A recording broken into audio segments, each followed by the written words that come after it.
everyone, welcome to the Big Data Show.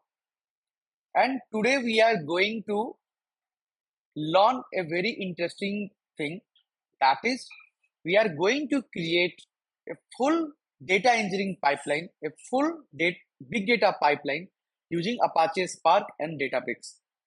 Okay, and this will end your search for full data engineering project. I have seen that people are good with the theoretical concepts, but when it comes to a real implementation of the project, they really stuck. So to cover this thing, I have tried to create one video. This video is going to be very long. It might cross more than 2 hours, but we will be completing full big data pipeline. Okay. And if you can see my pattern, see my screen, then you can see that for us, the source will be CSV, Parquet, and delta table. If you don't know what is delta table, I will make you understand. And let's start with CSV versus Parquet. Okay. So CSV is a row-based file format, which is good for storing data.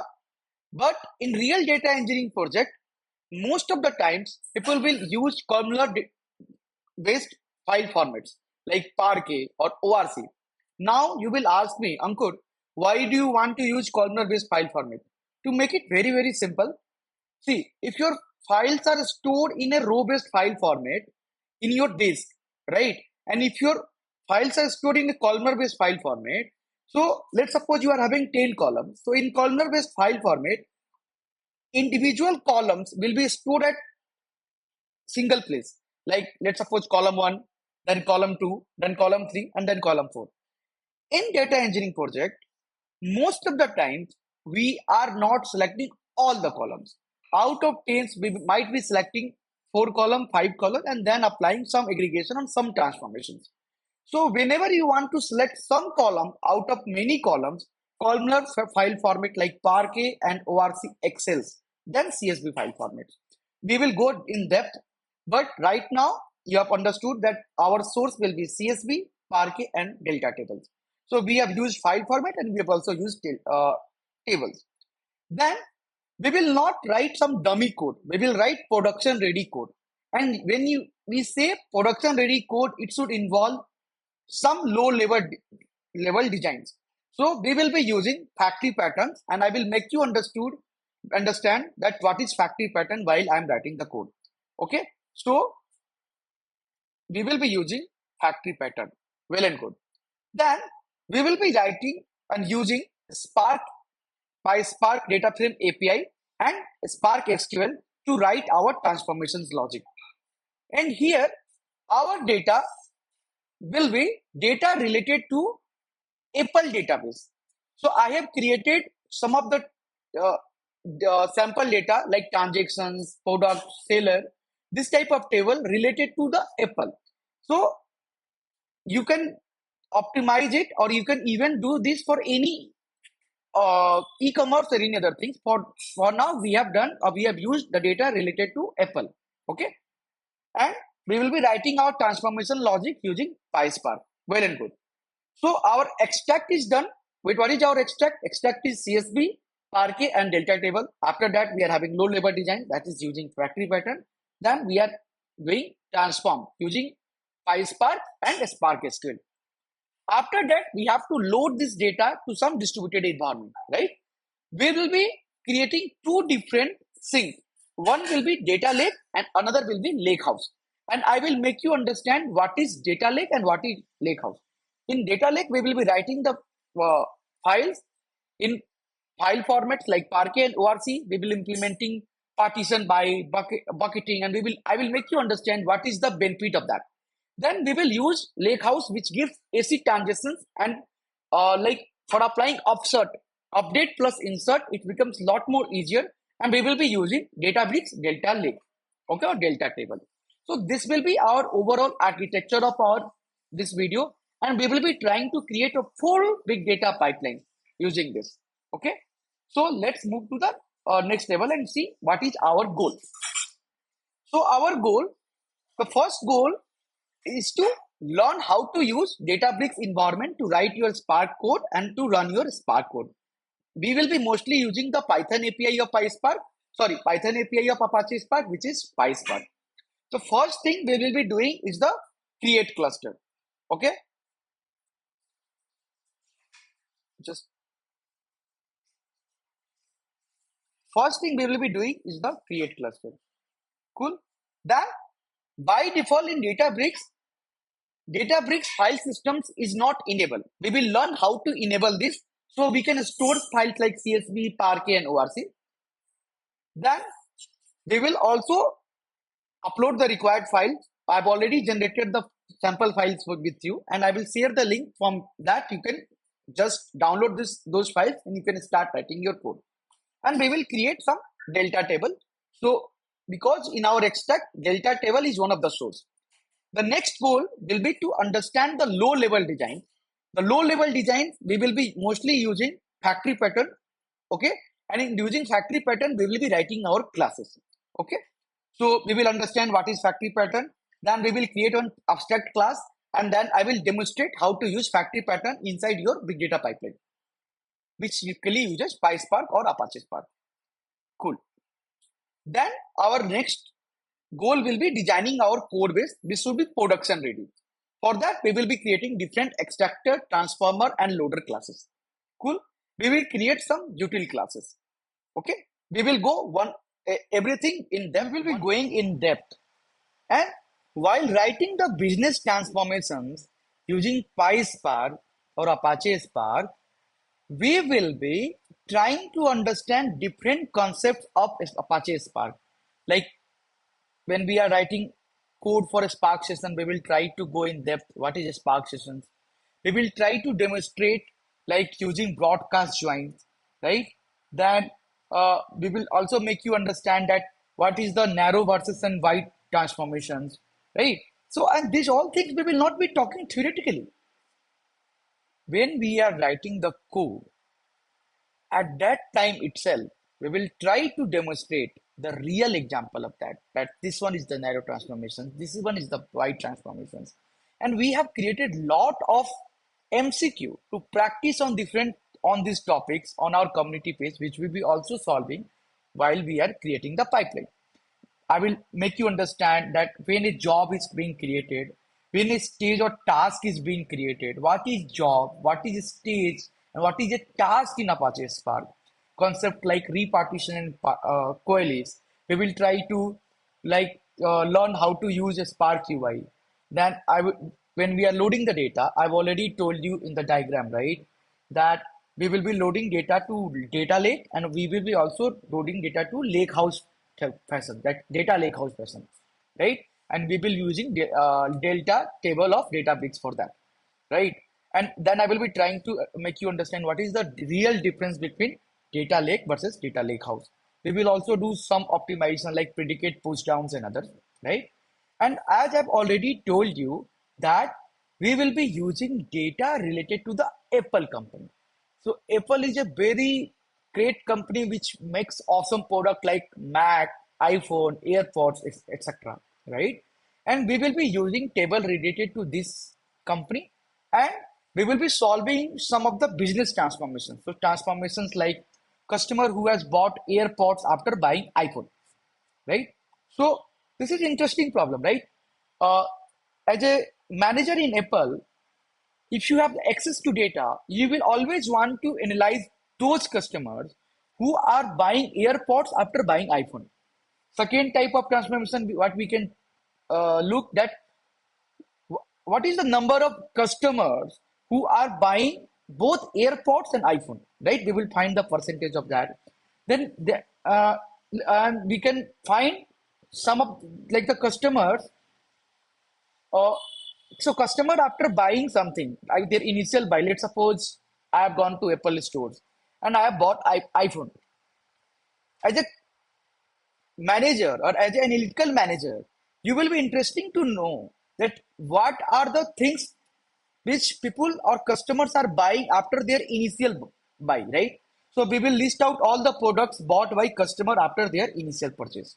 Well and good. We will also try to determine that what is the average time delay between iPhone and airports. Like, let's suppose a person has bought iPhone, then what is the time that particular customer is taking to buying or taking to buy AirPods, right? We will also identify the top selling products in each category, right? This type of business transformations we will be doing, right? So I hope now you are getting the beauty of this particular video and this particular playlist, right? Here we will be doing multiple transformation, writing multiple Spark code. And while writing the Spark code, we will try to understand multiple concepts, multiple Spark concepts like partitioning versus bucketing, optimization like broadcast join. We will try to understand when a job will be created, when a stage will be created, how many tasks will be created, concepts like repartition and coalesce, and many other things, right? So let me again like show you the diagrams, the flow diagram of our code, and we will let's revise it again before writing the actual code. So our pipeline is a ETL pipeline, a big data pipeline, which involves extract, transform, and load. In extract, we are having multiple sources like CSV, Parquet, DataBricks, Delta tables, and then we are using PySpark and a Spark SQL to write our transformations. I have already explained some of the transformation which we required. And then we will be loading the data into two fashion, one in the data lake fashion, another in the lake house fashion, right? And we will be going through the concept in depth. So I hope you are ready. Let's, without wasting time, let's start writing the code and start creating a full to full big data pipeline using Apache Spark. That we wanted to do is to set up the DataBricks environment so that we can write Apache Spark or PySpark code. So it is very, very simple. Just keep patching the things which I'm trying to do. Go to Google and just say databricks.com. Open DataBricks and then click on login, right? So you might not be having your account. So you can sign up your account, okay? And then you can say, or you can give your name. So I'm giving my name, Ankur, and then Ranjan. Email address, let me pass my email address, okay? And in company, we will give NA, title we will give NA, okay? And then we will just, phone number is optional. We will not be providing your phone number. Click on continue.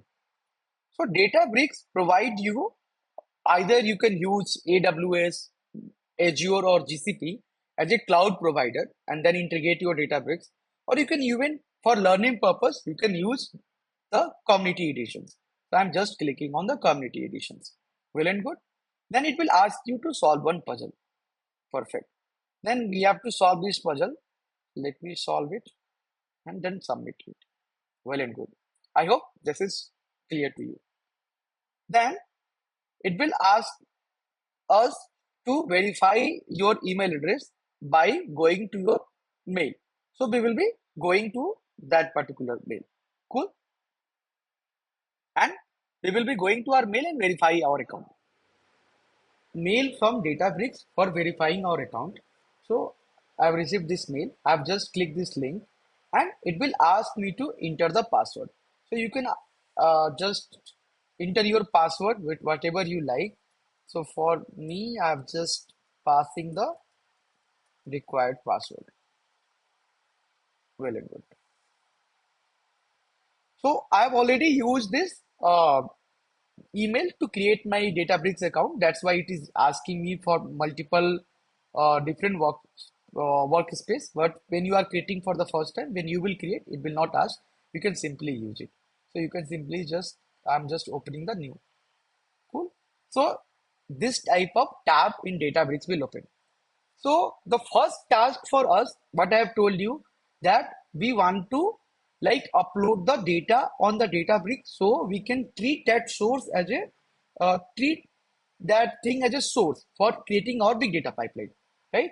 For doing that, firstly go to see that right now we don't have access to any databases and neither we have any way of uploading files, right? So for doing that, firstly you will go to the admin setting. Cool. You will go to admin setting and then click on advanced. In the advanced, you search for DataBricks file systems. and then you have to turn this on. Cool. And just refresh your page to see if it is enabled or not, because sometimes uh, it might not be enabled. Okay, it is enabled. Then we will click on compute to create our first cluster. For running our PySparks, we need the clusters, right? So we will click on the create compute. Okay, and we will say this cluster 1. You can give any other name, and you can see that it is using a Scala 2.12 version and Spark 3.32 version.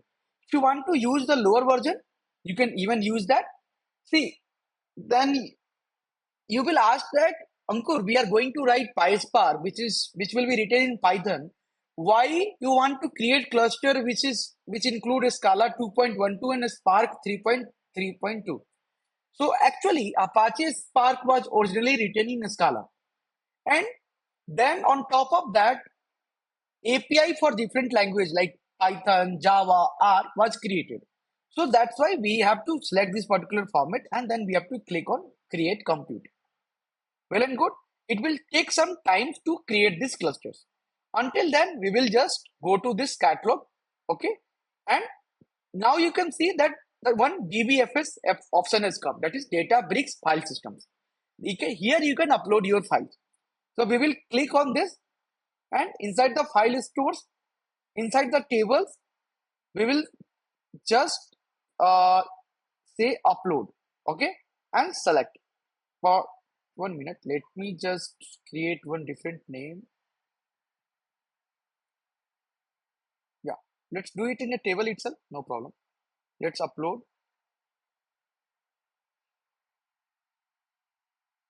I've already created multiple files for you, so I'm just going to my locations to upload those files, and I will be sharing the links for this particular file, so you can even use these things. And even I will be making my DataBricks notebook public, so you can even refer to that thing. But I suggest you to write the code. Don't listen. Don't just listen and keep listening. Whatever I am doing, try practicing it. Then only you will learn. Then click on done. Well and good. So this is created. So we are having 3 files: customer updated, product updated, and transactions updated.csv. So what was our main goal? We wanted to create the install DataBricks environment. This we have done. Then we have created one cluster, right? With the name cluster1. Then we have switched on the DBFS on DataBricks and uploaded the required file. So this one thing is done, right? Now, right now I'm not explaining delta table in very much depth, but we will be also creating one table. So if you go to database table, then you will see that right now there is no table as such. But this is once this is spin up, once your cluster is spins up, then you will see there the database option will come. Okay, so it is still like trying to create one cluster. So let's go to workplace. We will go to users, and inside this, okay, we will create one folder, and we will name it Apple Analysis. Inside Apple Analysis, we will create some notebook where we will be writing our PySpark code. Well and good. We will just rename this as, let me call Apple Analysis. Cool. Well and good. Let's see if okay, the cluster is created. We will go see. We can see that this is the green button. Now we will go to catalog. We will see that one default database name will come. Here in this default database, they will create one table. Okay, we will go to this thing, and then we will go to DBFS. Okay, we will go to file stores. In the tables, we have uploaded some tables. We will use this customer updated.csv and create one delta table. We can just do create table with UI.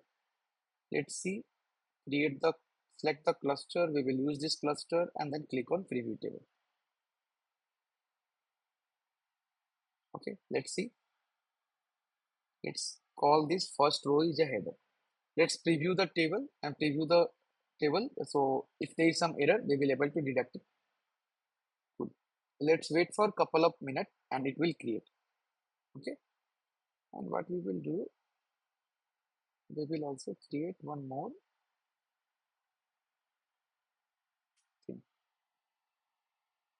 one more tab. So we can parallelly do some more work. Okay. So, okay, this is a string, this is join date, but let's call this as a timestamp. Okay. Cool. I think everything looks good. Let's create this table. Well and good.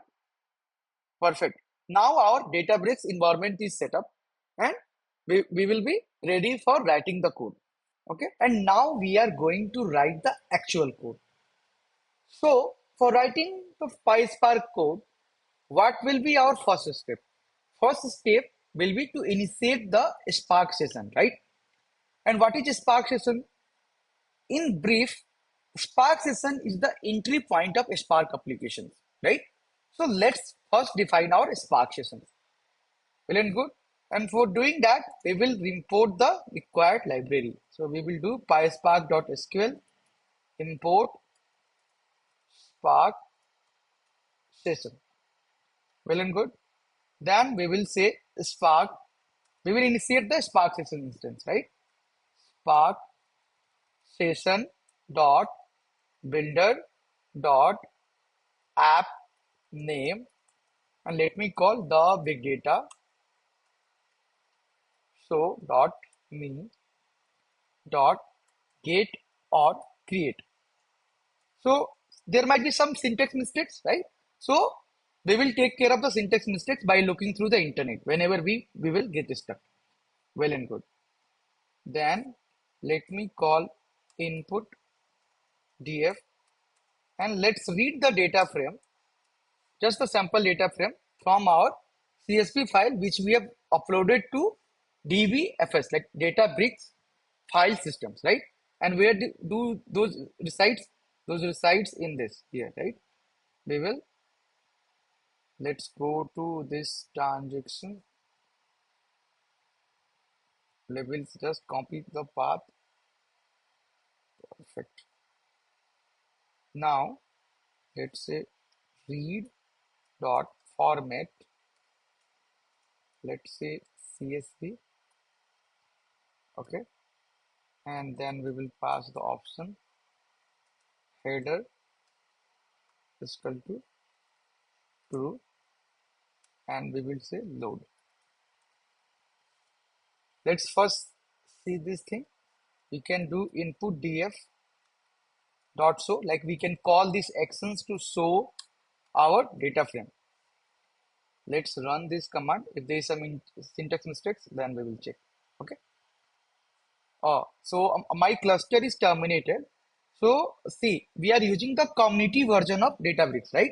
So after some times they will kill their clusters. It saves their resources and it also saves their cost, right? Because we are using it for free. But no problem. We can always create a new cluster. Let me just call this as a cluster 3 because we are using these things to learn, right? So we can always do this thing. So it is trying to initiate the clusters. Until then, let's see. So we have discussed in the beginning that for us, there will be mainly three sources: CSV, Parquet, and Delta table. And then I have told that we will write the code which should be production ready, which will be production ready. And we will be using the low level designs, that is, and from that low level design, we will be using factory pattern. Well and good. So I will make you understand what is factory pattern, and then we will like use PySpark to write the transformations logic, write the business logic, and then we will load the data in two different fashion, one in data lake, another in data lakehouse. And for data lakehouse, we will use DataBricks Delta Lake. You might not be knowing about, no worries. We will, whenever we will be using that, whenever we will writing that piece of code, we will be trying to make you explain. Well and good. Let's see if our it is still starting, but no problem. Okay. So until then, let's just try searching the what is factory design pattern. Well and good. We can read it from, yeah, let's read it from here. Okay. So factory design pattern. If we read the definition of this, what does this say? Let me just zoom a little bit. A factory pattern or factory method pattern says that just define an interface or abstract class for creating an object, but let some class decide which class to initiate. So for we might not get everything out of that, but the first thing that we have got that we have to define some abstract class or we have to define some interfaces. Okay, so we have seen this that we will be using factory pattern for making our reader classes, right? So let's try creating one notebook.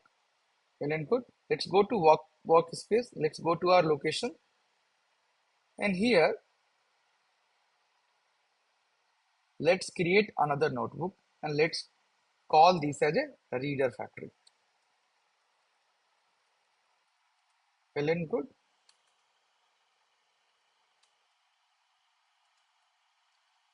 Here we will firstly define our abstract classes. So there is one abstract classes concept of abstract class in Python.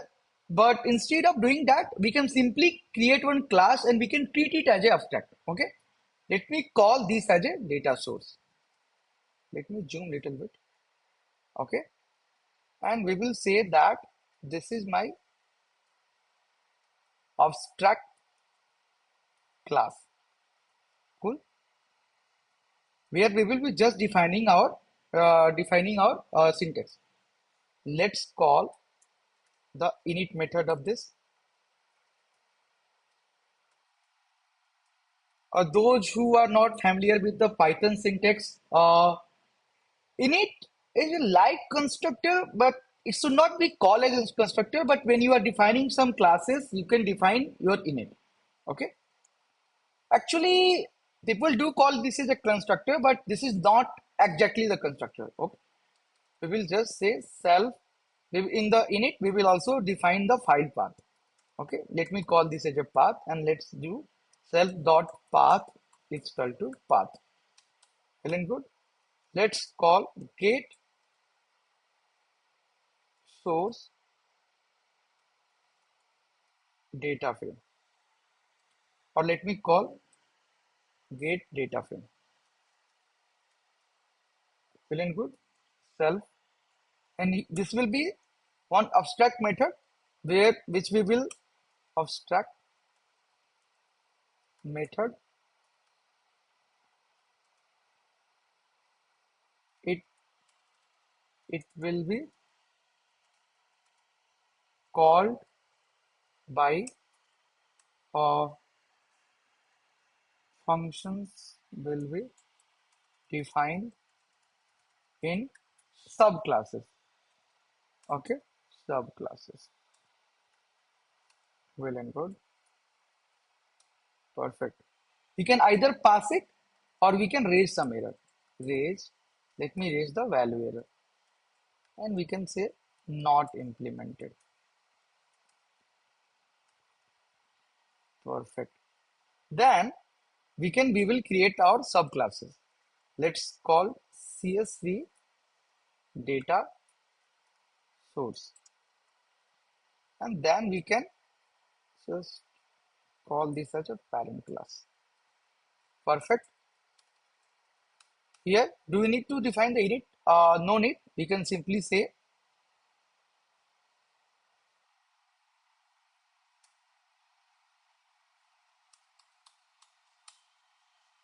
get data frame class and we can define the functions here, right? So for reading CSV, what we can do, return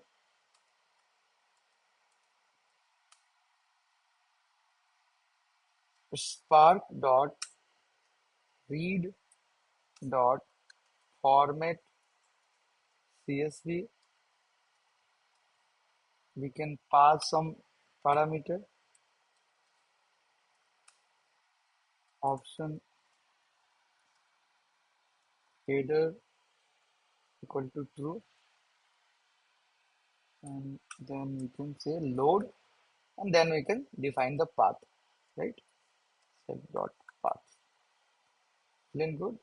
Same way, we will also define others child classes. So for Parquet, we will have another class. We will call this Parquet. And for this, we will define this as Parquet. In Parquet, we don't require this, right? Same way, we will define this class for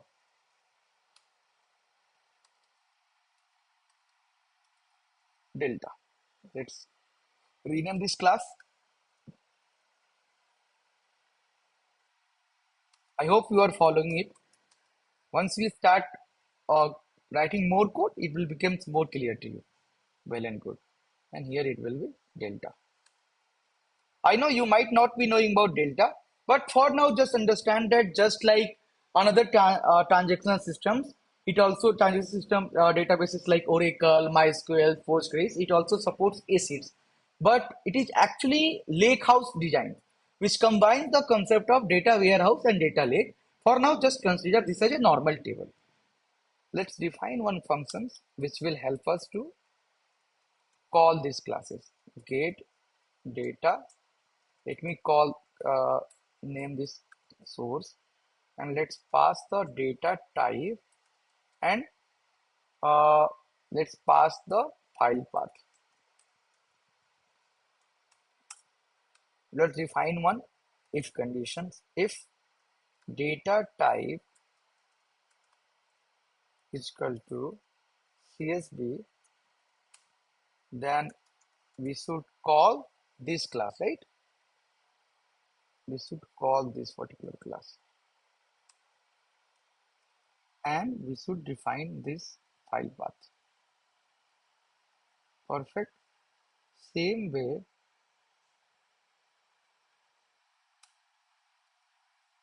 else if it's Parquet, then we should call this class. We have CSV over oh sorry, it should be Parquet, right? We will call this class.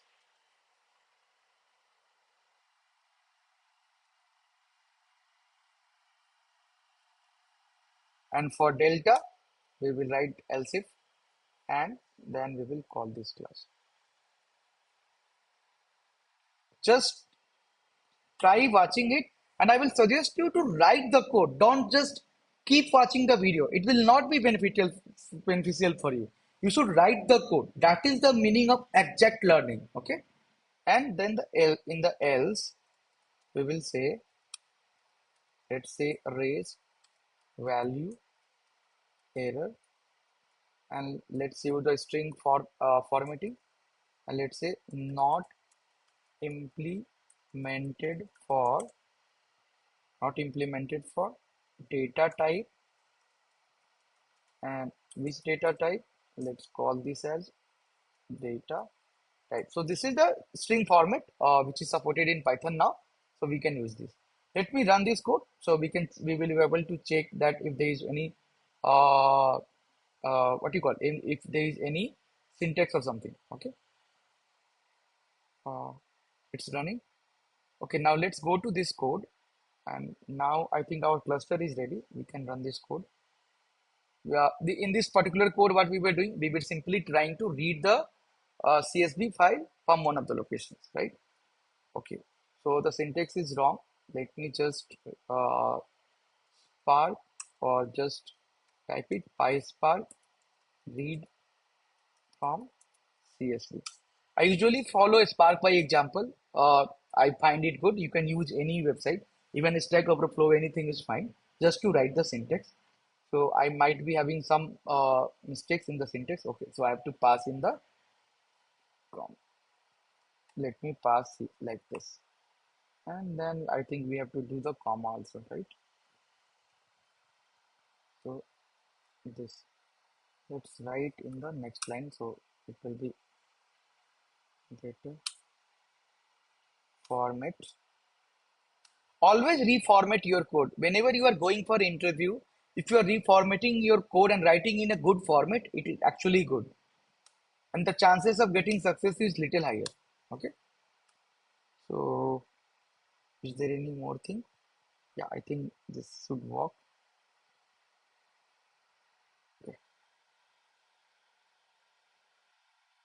taking some time. Until then, let's try changing the format. Let's improve it here. Here also we have done the same mistake. Line number 52. Return this. When input. Please. Okay. Is there any syntax error? I don't think so. Line number. Okay. Let's run this code and see. Oh, we have done equal to.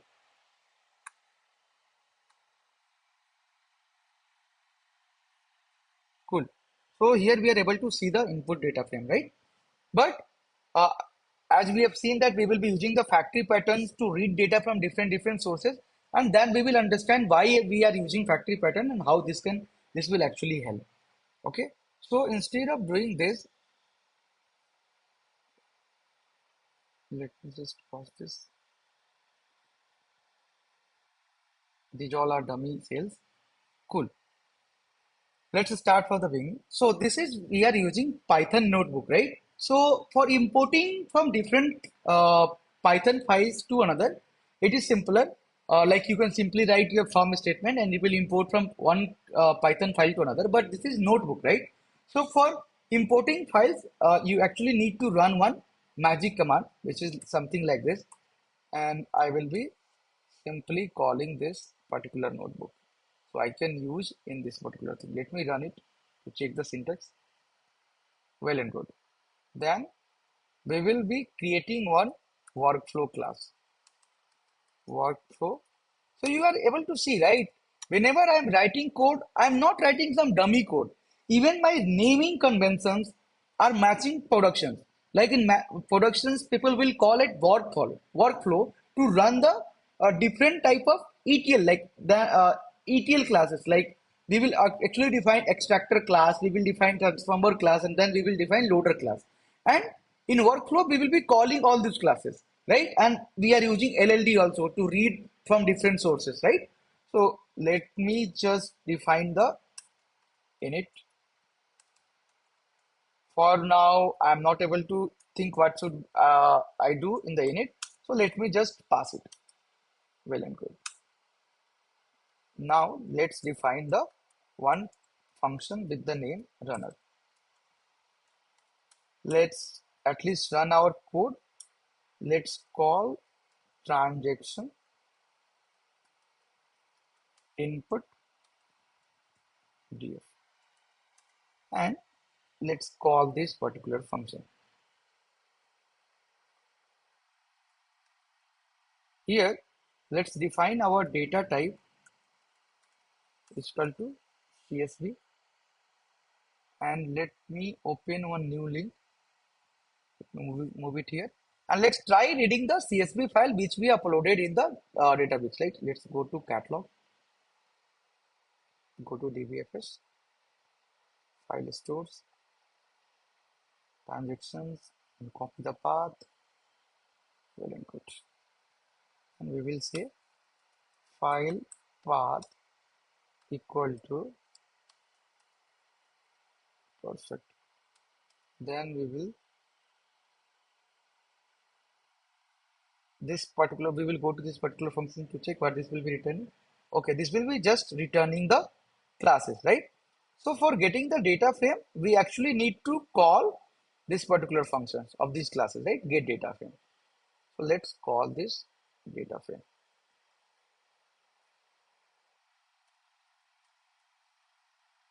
And let's do this dot show. Let's run this command. Okay. So it will take some time to run this command. Let's try running it. Oh, we have not, sorry, we have not called the class only. So we need to initiate the class, right? Workflow right? And then we can call this runner. Let me type it only, runner, and then let's call this class. So it will create one Spark jobs. If you can see, there are two jobs created, and you can also see the stages. We will talk about it. So what is job? So job means whenever some action is called, it will actually create one job. Okay. And whenever there is wider transformation where shuffle is required, a job will be further divided into multiple stages. Like, let's suppose you are having multiple transformations. I hope you understand in PySpark there are two things, transformation and action. Whenever one action is called, one job will be created. And whenever out of all those transformations, whenever the shuffling of data is required, which is mostly required in wide transformations, then stages will be created. And that stages will be divided into multiple tasks with respect to with respect to partitions possible. So let's suppose I am using worker node which has 5 core. Okay, so out of that 5 core, 1 core will be gone to CPU management. So we are having 4 core. So for one stage, there will be four tasks created which can run in parallel. Well and good. And for doing this, we have also created lot of questions, right? If you can go to my channel and go to the community section, I've actually created lot of questions here for this type of topics. So let me just go to the thing. So if you can see that we have created questions on narrow versus wide transformations, you can read the theory and then you can try solving it. Let's go to the job, stage and task. I've created more than 1000 questions actually to which you can use to practice, right? So just 1 minute.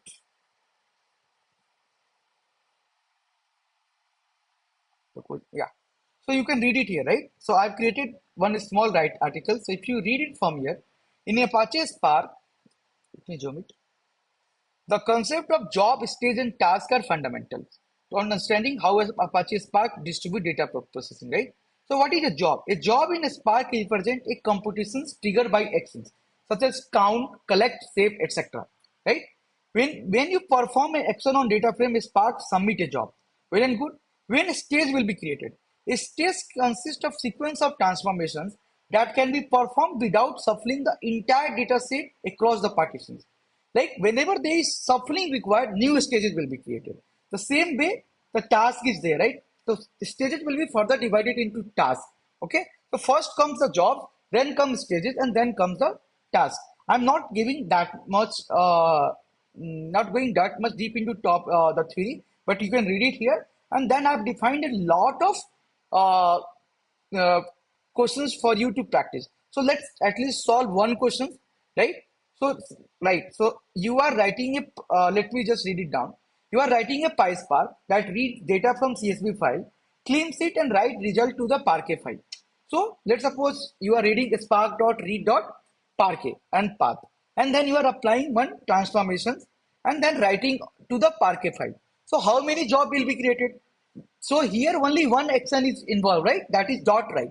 So it will only create one job. So if you can see it from here, so one job for entire workflow, right? I've also like given the explanation. Same way I've created another question. In Apache Spark, which of the following represent the correct hierarchical order from latest to the smallest unit of work? So you can, I've already explained the first will be job, then stage and then task. So you can actually use these things to practice it. Whenever you click on the right result, it will also show you the explanation. So you can use my YouTube channel and go to the community to solve multiple questions. And I will also tag the link in the description box, which you can check. Okay. So let's go to the problem statement. So you can see it, right? We were able to call these things, right? We were able to like call this particular thing. Well and good. Now let's try defining different uh, classes which is required. So if you can see from here, we will be required something called extract classes, some thing called transform classes, and something called loader classes. Then good. Let's try to reformat our code little bit. Let's go to workspace again, and let's go to workspace. Go to our required locations. And let's create one extractor notebook. And what will be the work of this notebook? Extractor. It will be used for extracting our data from multiple sources. Well and good, right? So let's call this as uh, extractor. Well and good. Let's define our init classes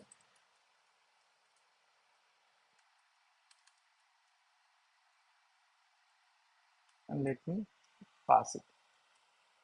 And then let's call this as a call one extract class.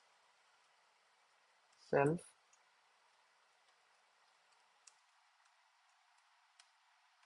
and let me pass it.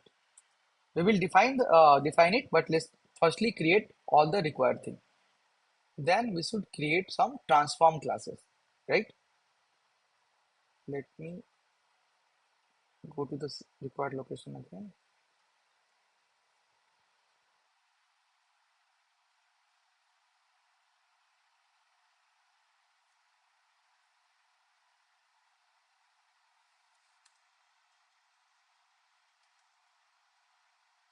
Let me call this as a transformer.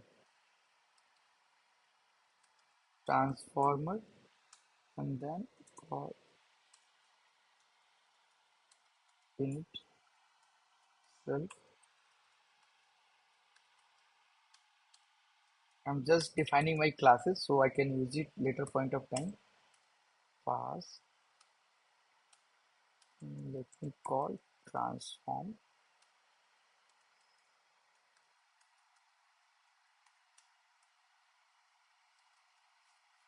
Well and good. Let's create another thing. And let's create the loader classes too. And then once our structure is ready, we will start writing our actual code. So till now, we have not written our actual code. Till now, we are only trying to stabilize our production ready environment and production ready way of generating classes, right? And we have discussed the LLD, one of the LLD design, that is factory pattern. And using that factory pattern, we have created our reader factory, which we will be using to read data from different sources. Cool. Let's call this as a loader and let me create one loader class very fast.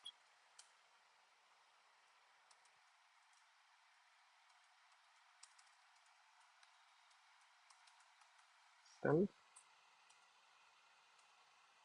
pass it.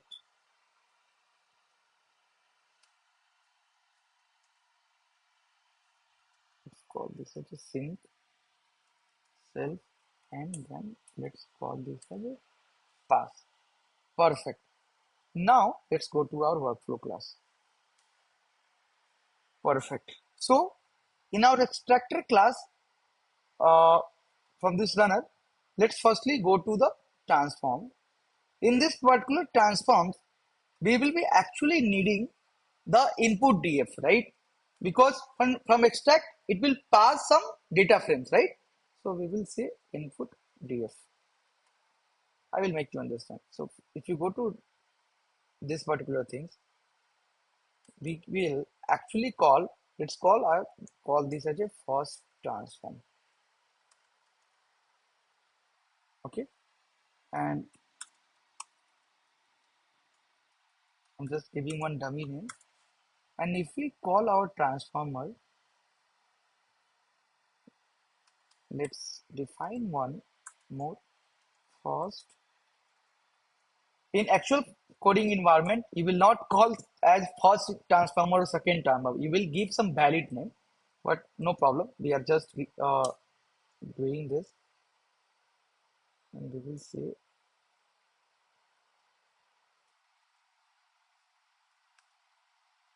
okay, base transform. Perfect. Self input DFS. Perfect. Here we will be writing our first transform logic. And what was our first, if you can see, what was our first transformations needed? Let's go to this page then, right? So in our first transform,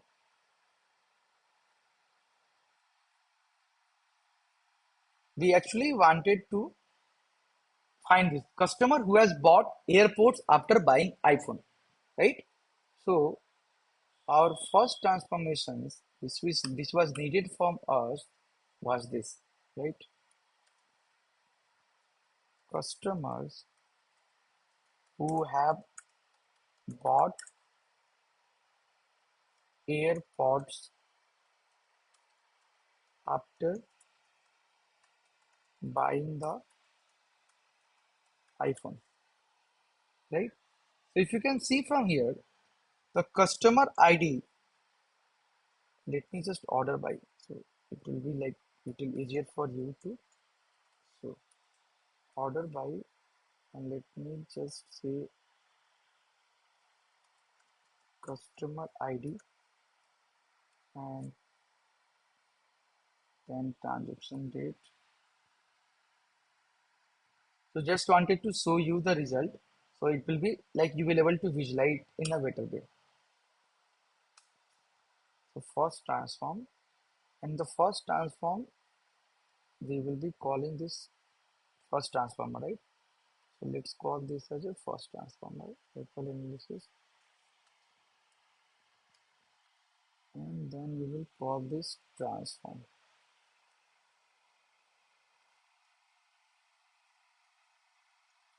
And we will be passing the required result.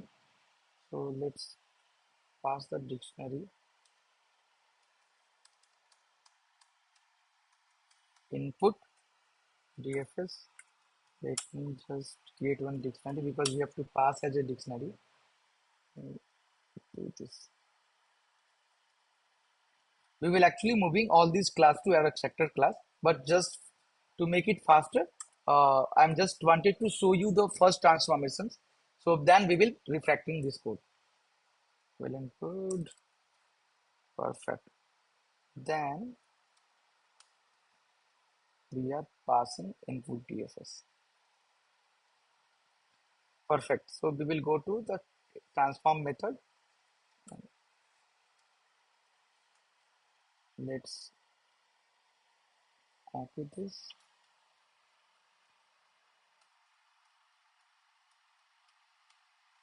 Right. So from here, we have to find the transactions here. Let's see transactions here, and let's try to get it from here. Dot get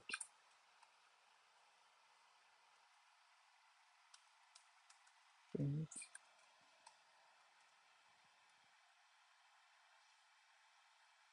Just writing some debugging statement. So we will able to, like I'm writing multiple source statements, so we will not able to see. Let's first check if our everything is correct, then we will write the real logic.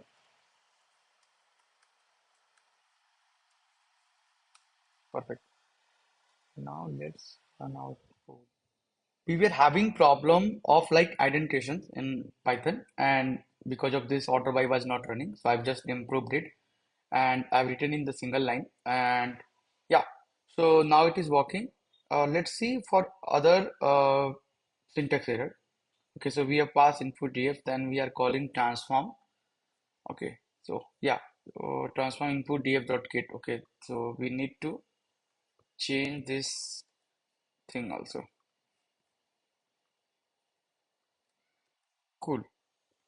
So right now, let's see the let's run the code, and then we will analyze the data before writing the actual code. Cool. I've also like written. So if you can see, I've all like I'm showing the input data table, the sample data table to you. So in this table, in transaction table, we are having four column, right? Transaction ID, customer ID, product name, and transaction date. And then we are having customer column which has customer ID, customer name, join date, and locations. So for getting the customer info, we need to join these two tables, right? Because here it only has customer ID, and then this particular table has customer name and other location, other information of the customer. Cool. But if you see, out of this customer, only customer ID 105 has bought iPhone, and he has also bought AirPods, right? And he has also bought MacBook, but later point of time. So let's order by this data. We have already done the order by, and let's see this. So if you can, 1 minute. So if you can see from here, customer ID 105 has bought iPhone, then he or she has bought AirPods, then he has bought MacBook. So this will come into a result because what is our expected things? We wanted to find out customer who has bought AirPods after buying iPhones. And if they are buying anything in between that, we don't want to print out result, right? So 105 has bought iPhone, and then the customer ID 105 has also bought AirPods just after iPhone. But customer ID 106 has bought iPhone, then 106 has bought MacBook, and then that person has bought AirPods. So this will not come into our final result. 107 has bought AirPods, well and good, but again iPhone. So this order is different, right? So that customer has bought AirPods first and then iPhone next. So this is not our expected output. And same 108 has bought iPhone and he has bought AirPods, right? Oh, so 108 will also come in our, should also come in our final output. Well and good. So now let's write our first transformation logic. So for doing this, solving this problem, what we need to do? We need to actually apply one awesome window function. That is, we can either apply lag or lead. So what is lag and lead? So if you don't know what is lag and lead, it's a very standard Windows functions. And let me just explain you from here. Let's first read it. The lead and lag function in MySQL are used to get preceding and succeeding value of any rows within its partitions. So first thing is it is Windows function. So what Windows functions do? So given a table, if we apply any Windows function, that will be applied on, it will create different window in that particular table. So let's suppose here in this table, we say that we applied lead and then we say partition by transaction, partition by customer ID. So this will become one group. This first three will become one group because 105 will come into one window. Then 106 will come in another window, 107 will come another window, and 108 will come another window. Then the aggregation will be applied. And if we say partition by customer ID, and then we say order by transaction date ascending, right? So let me first write it down. Let me write it here itself, just to, if we say that we will be applying lead, right? And then we say that we will be doing partition by customer ID and order by, let me zoom little bit, order by transaction date ascending, right? So what will be the final the output here? So for customer, for this particular thing, for this particular rows, this will firstly create one group of this thing, right? So let me write it here. Cool.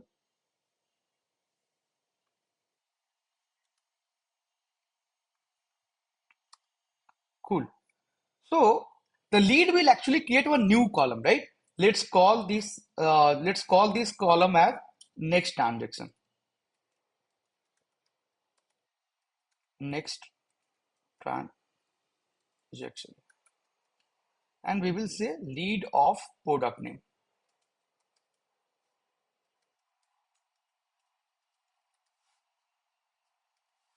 Cool. So it will actually create one new column. So for what is the lead of this particular row? for this particular row, the next row is this, right? So here, new column will be created and the value will be airports. What is the lead of this particular row? Lead of this particular row is this row, right? Because we have already said partition by customer ID, order by. So for this, this is the next. For this is the next, right? We have already done order by, right? While showing the data. So data is already in the order by fashion, right? So for this particular row, it will be MacBook.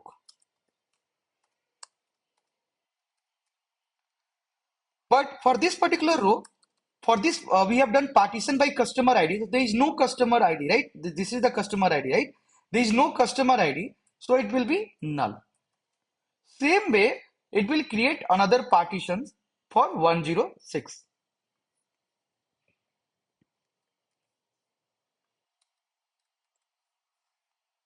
Let's reformat a little bit.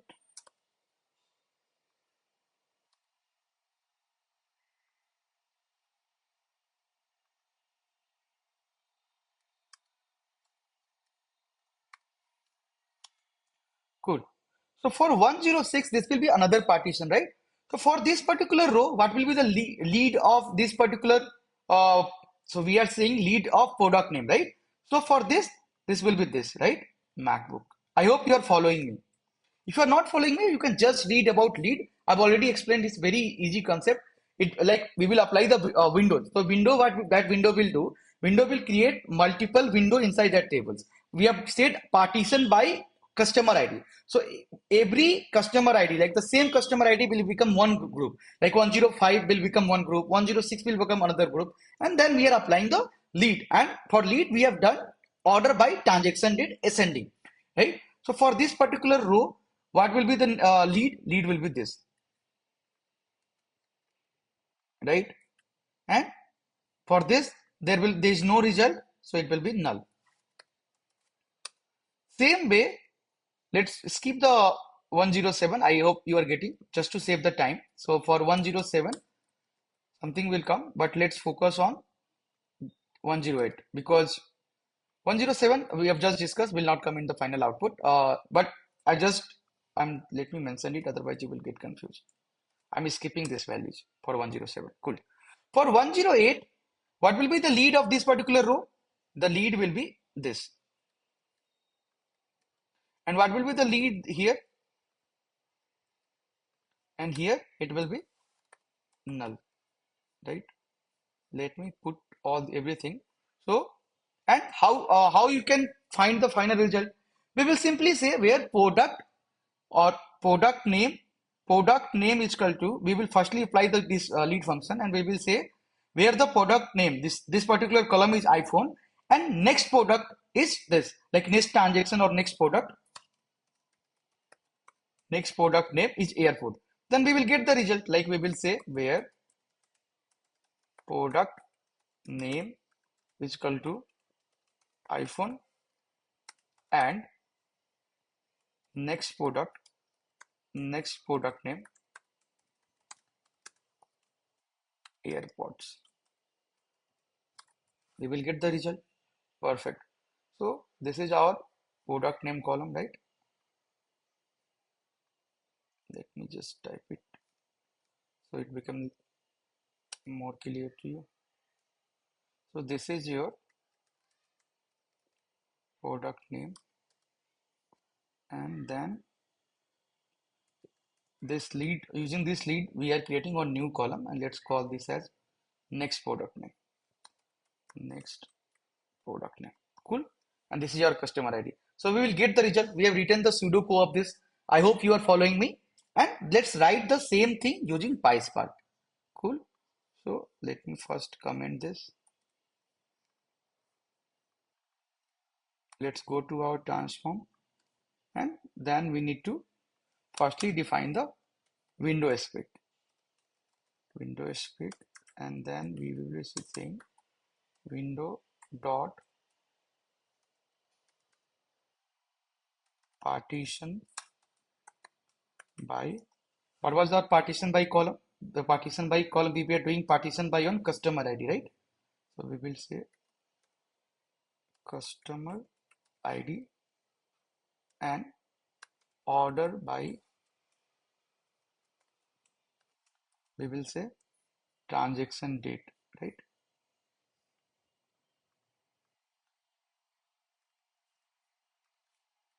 By default, this is ascending only. Then we will say transform df is equal to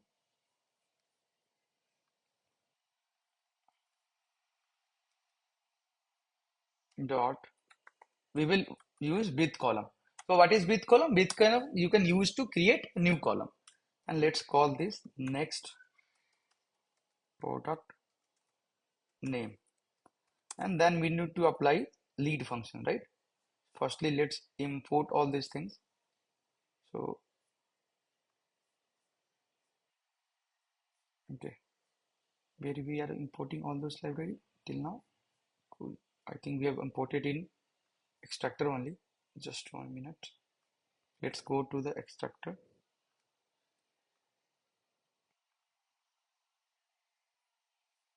No.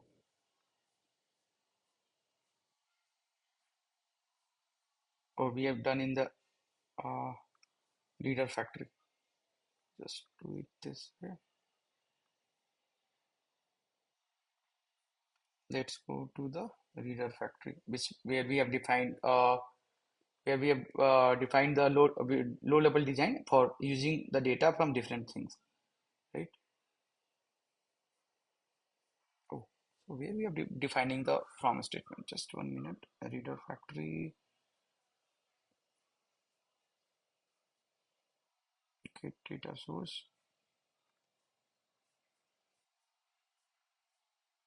Okay, no problem. We can simply define this here also.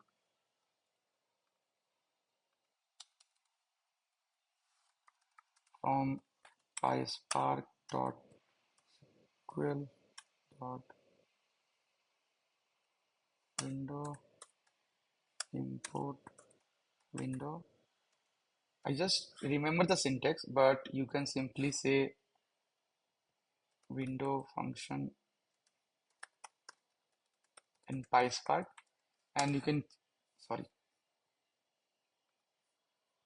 window function in PySpark, and you can follow any tutorial, and then you can use the syntax. Cool. Let's do this. Cool. So we have to import this lead function also, right?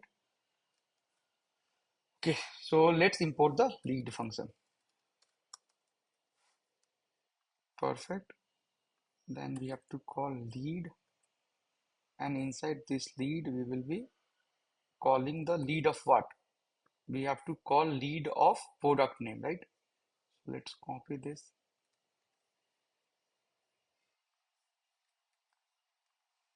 And then we are saying over, and then we are passing our window spec. Perfect. Let's see.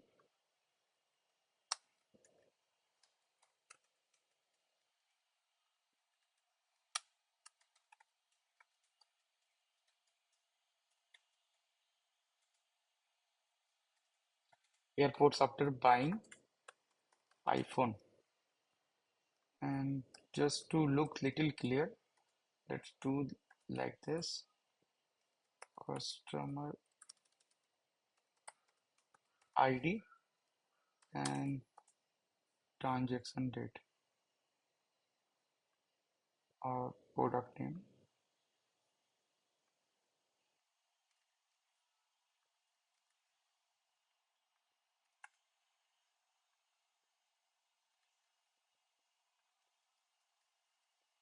Cool. Let's run this query. If there is any syntax problem, we will just correct it. Cool. So we are able to get this lead function, right? So if you can see it, for iPhone, this is airports. For this particular row, it is taking the next row value because we have applied lead function, right? And then for this MacBook, it will be null. The same way, 106 will be another window, and this iPhone, this for this particular row, This is the first row. The next row value will come because we have done order by transaction date ascending. Same way in 108 iPhone, the next row will come airports and this, right? So what we have to do, we have to, right? What we have to do, we have to filter the result also, right? Filtered, transform.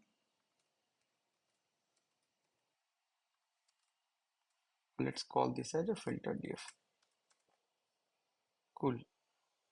Then transform df, and then we will say, okay, transform df dot filter, and let's call, or let's import this function as call,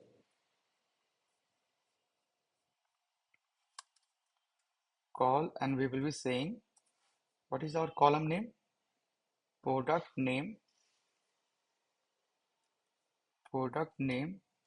Let's move to the next line. Product name equal to iPhone, right? And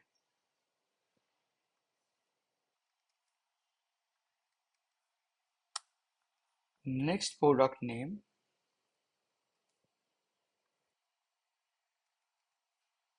is airports.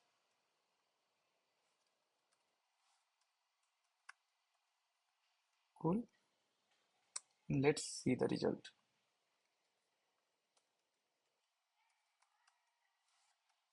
What will be expected? Expected value will be 105 and 108. Cool. Let's see the result.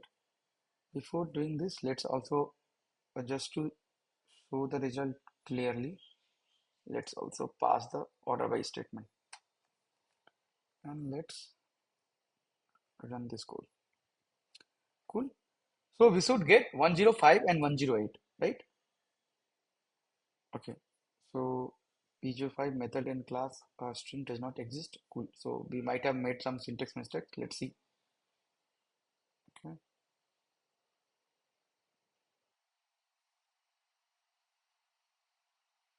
Okay. So we have made some syntax mistakes. What can be the syntax mistakes?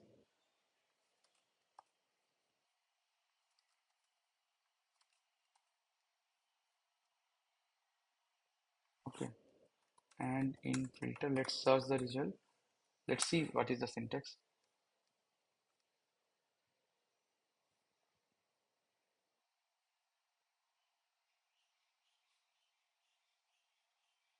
Okay.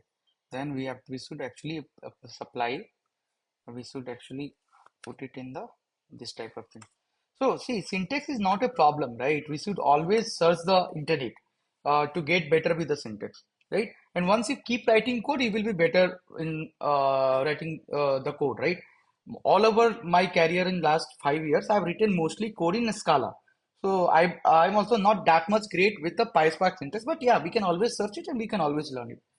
Let's run it. Hope it should run. If there's another syntax problem, we will again solve it. No problem. Cool. So as expected, we are able to see that 105 and 10 this has come, right? Now we have to enrich this result, right? Because we wanted, let me show you. We don't only want customer ID, we want customer name and their locations too, right? We want customer info. So we have to like apply join df, and firstly we have to call the function, right? We have to call the function. So the calling we are doing it here, like calling all those uh, input data frames, we are doing it here. So let's call the things. And what was the column names? Let's go to this.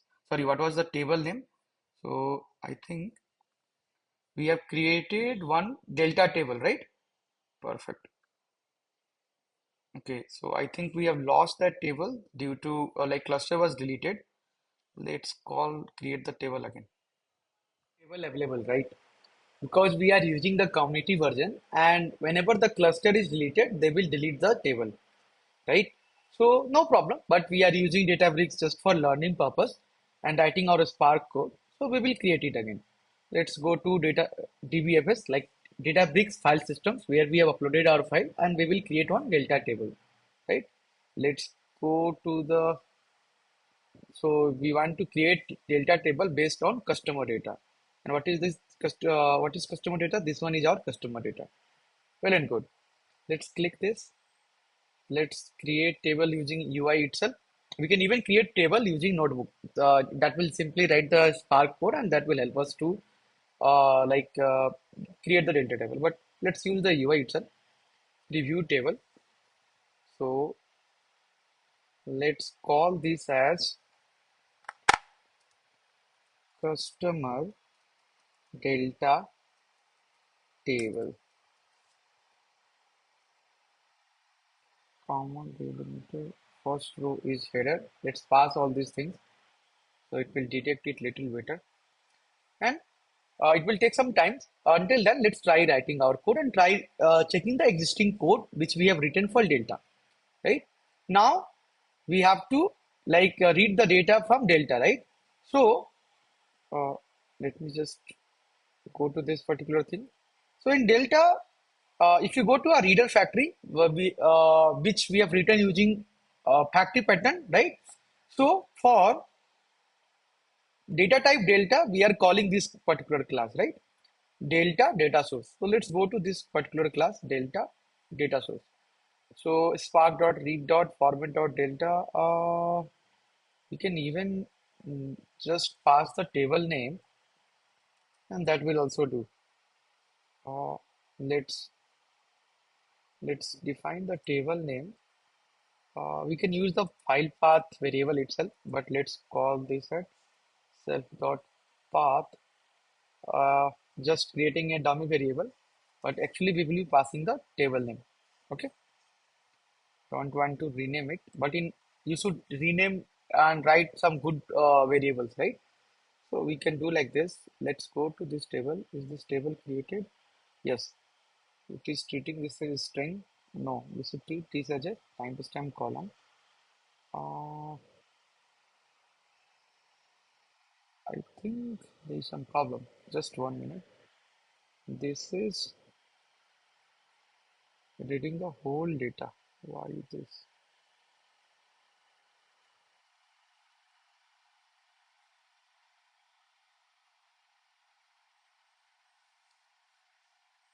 Customer delta table. This is reading the whole data. Okay, just 1 minute. And then after clicking this particular column, okay, let's create a notebook. Let's see. Customer updated.csv. So file path is correct. Infer schema false. Okay. Row header is true. Delimiter is this. We can even pass this as true. Let's see. First row is header. Let's call this as true, right? And let's try running this code. Let's see.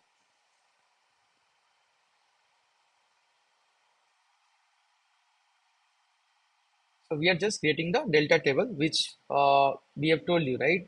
We will be having one CSV file and one Parquet file and one delta table as one of our source. So just to create the source, I'm creating one delta table. Well and good. Okay, I think customer ID, customer name, join table locations looks correct. Let's call this as customer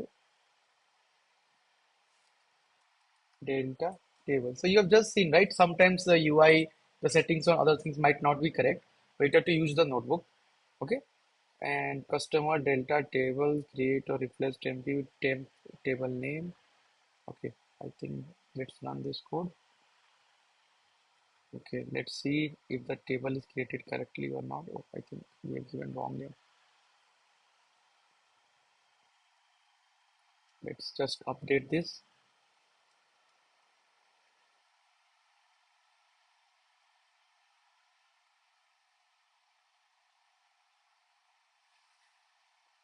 Cool. I think Perfect.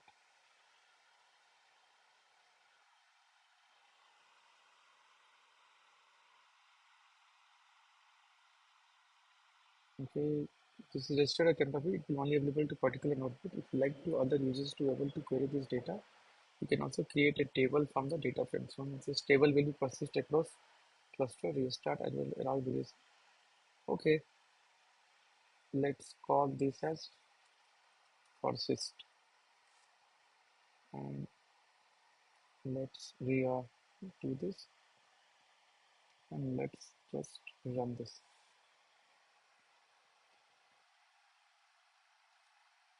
Perfect. So we have created one delta table. Let me open a new link and let's see if our table is created or not. Let's go to catalog.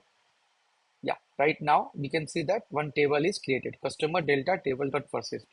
Let's go to our code. So we have to let's copy the name. Okay, let's copy the name default dot customer delta table persisted and data type will be delta, right? And here we will just pass the file name, file path. Actually, it is not file path, this is a table name, but I just don't want to change the name, but it's okay. So this will go to the reader factory, right? This is here it is defined. Then it will check the data type. The data type is delta, then it will go to this particular class, right? Delta, delta data source, and then this particular function will be called. Well and good. I've commented the below code just to check. Let's run this. Let's see if there is error or something. Cool. So it should show the output like this customer table output, right? Okay. So we are able to get it. Now let's uncomment this code because we want to create pass this, right? Pass this table, right? Let's pass this table with this particular name.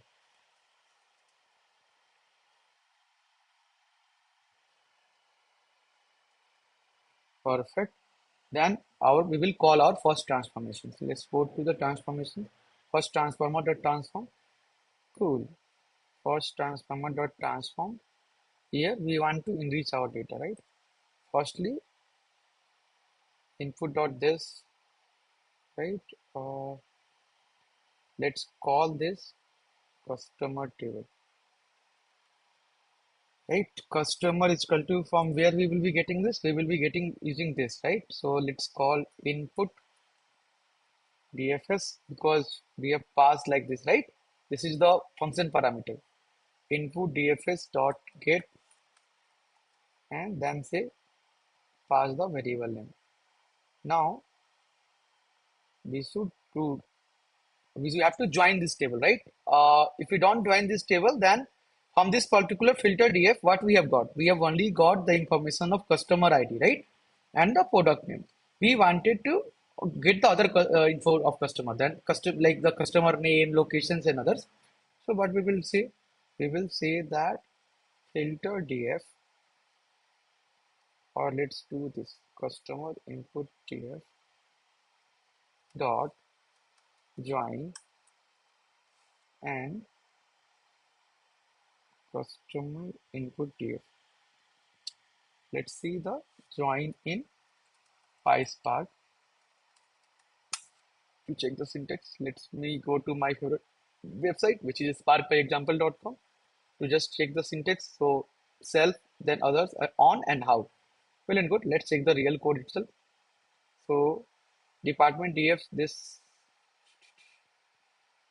the employee df this, and then the joining conditions, right? So we have to also define our joining condition. Let's go to this code. Let's go to the next line. So what is our joining condition? I think we can even pass the name itself. No need of doing equal to sign.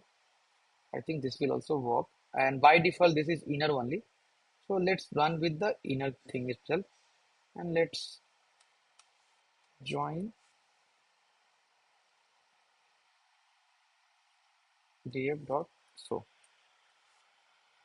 Let's refactor the code little bit. So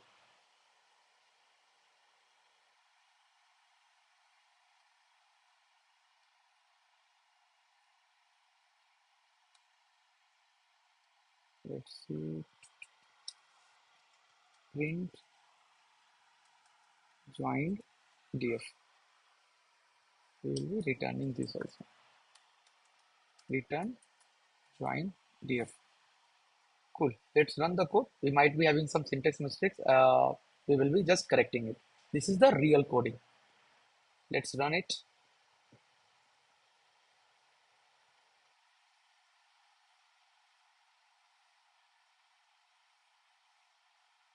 It will take some time. Okay. So join df. We have got all the expected output what 105, and let me just click it. So right. So expected output was customer ID and 108, right? So we were able to join it.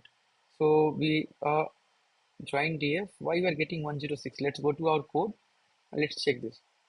We have applied the join. Oh, sorry. So joining condition is little wrong. We have to join like this, right? Run all. We have to run from here, right? Cool. So we are able to find out the user's customer info who has bought AirPods after iPhone, right?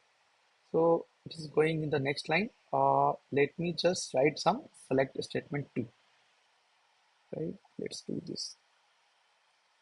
Select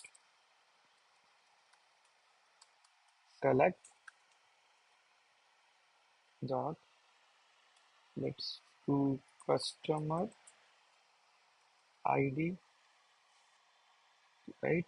So customer ID, and what do you need? We need customer name and locations, right? So customer name, and then we need the location of that customer. Perfect. Let's run this again. I know this is taking a time, like we are going very much deep and going very, very slow. But if you know how to write code, it will be very much, you will be very much comfortable in interview and even in your real job. That's why I wanted to cover every aspect and go very, very slow. And whenever I'm getting error or something, I wanted to show you in real programming also, error might come. You have to solve using internet, right? Cool. So we have got customer ID, customer name, and location. So this is our final output. Perfect. So at least we have written our transformer. This is our transformer.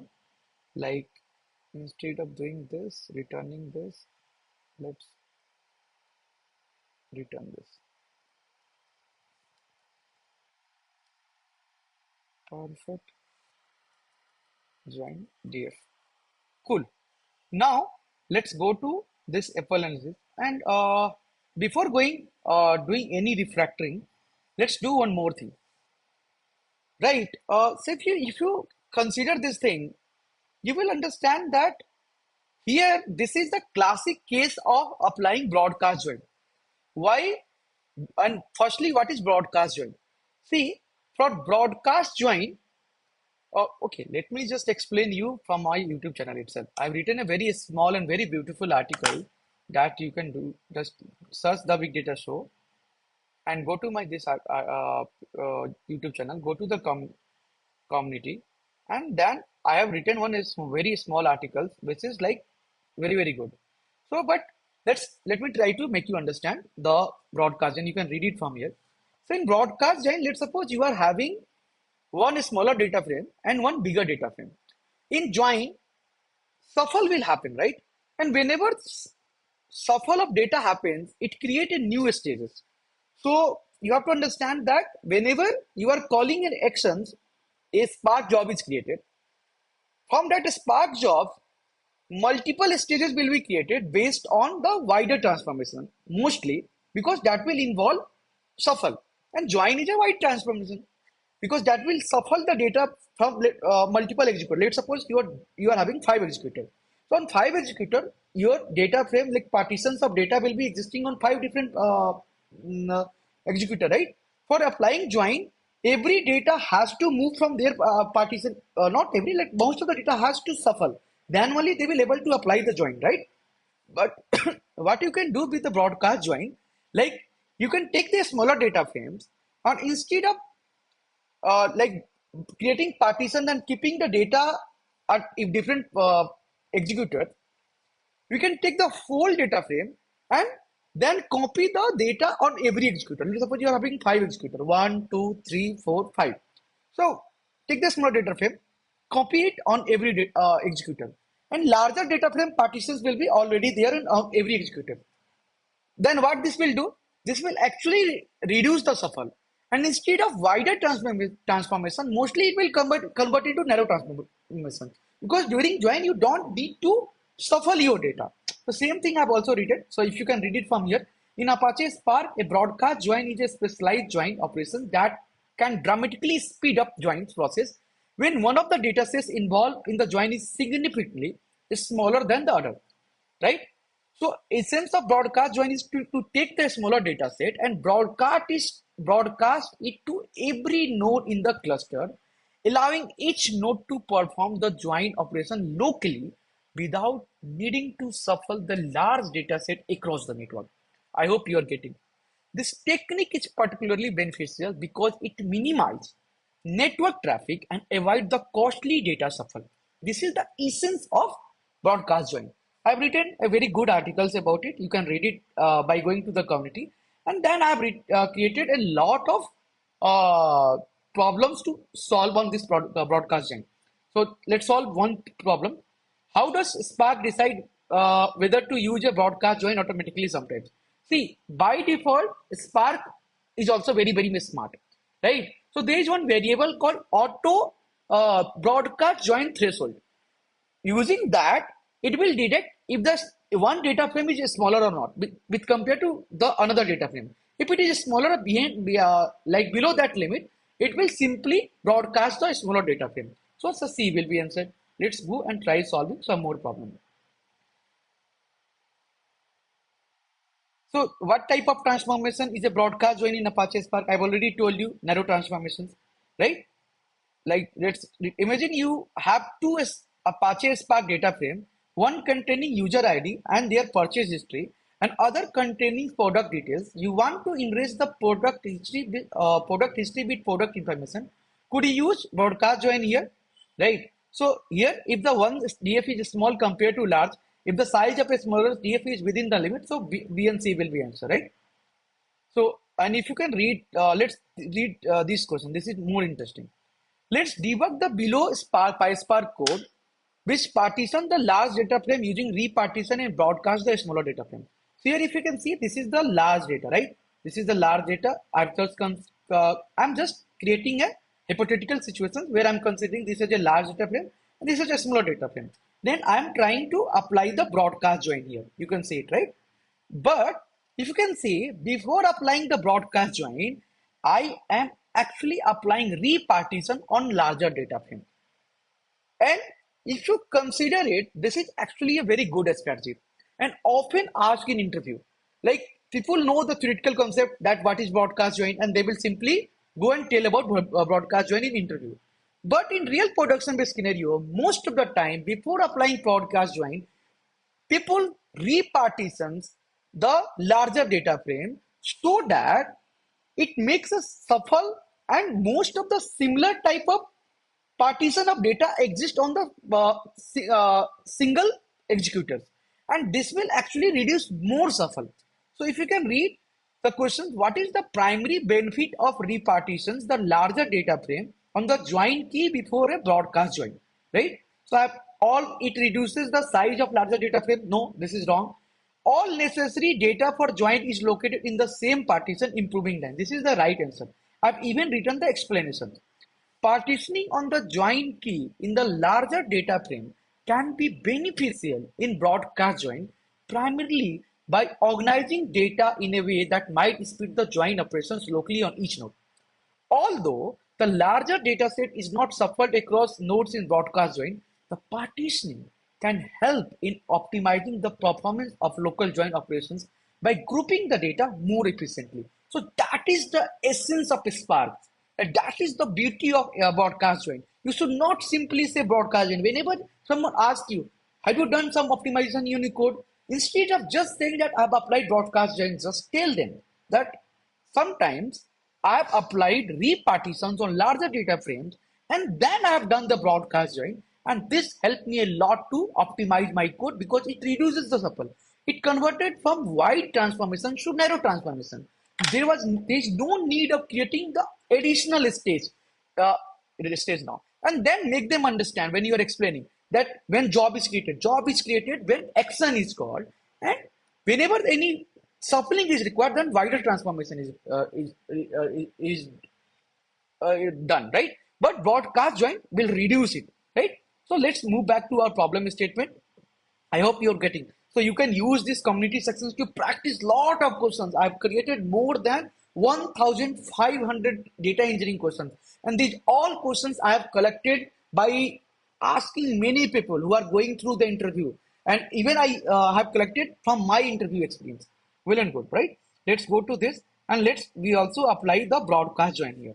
So we can say, actually, so this we can keep in the main join, and as we have filter df here, because see filter df contains information about only those customer who has iPhone and airports. Obviously, the data will decrease, right? So we can do broadcast here, broadcast, and then do this. And for broadcast, let's go and check the syntax. What was the from statement? Okay, so we were importing broadcast from function itself. So let's go and just define the broadcast. Cool. So we are doing the broadcast here. Perfect. We will just run the code again. Cool. So I hope now you have got how we can solve the problem and how we can also optimize our problem, right? So well and good. I hope this works. So till now, let's go to the things we have read the data from CSV, Parquet, and Delta tables, and then we have used factory patterns. And in factory pattern, what we have written the reader factory class, which help us to read data from different places. Then we have used PySparks to write our transformation logic. Till now, we have not loaded our data, but let's reformat our code little bit, and then we will load the data to data lake and in the data lake fashions. Let's reformat our code little bit. Okay, so the first refactoring that we should do to move all this extract method to the extract class, right? So let's go to the extractor class that we have created few hours back, few minutes back actually, and let's treat this class as a abstract class, and then we will be creating child class for that.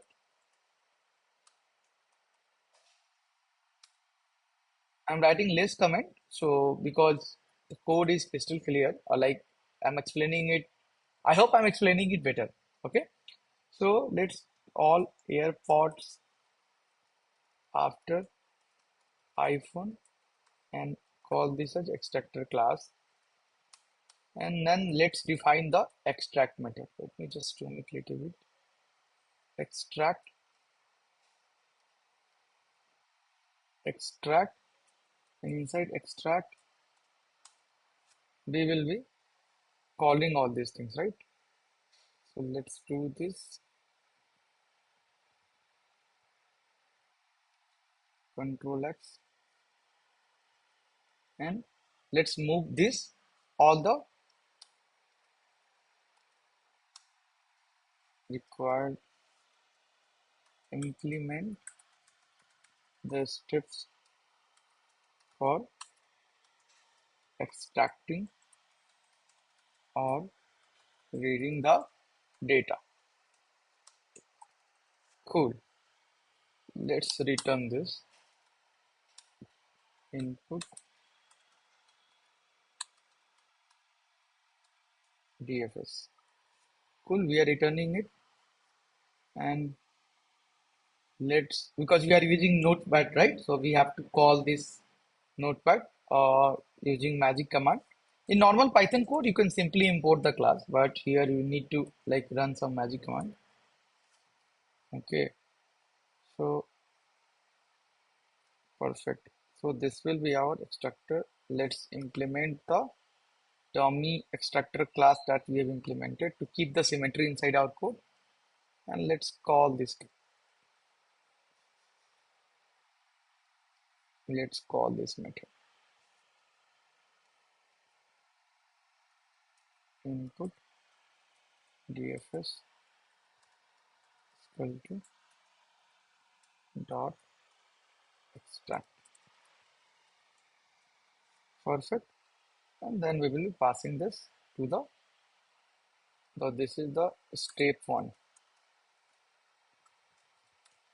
Extract all required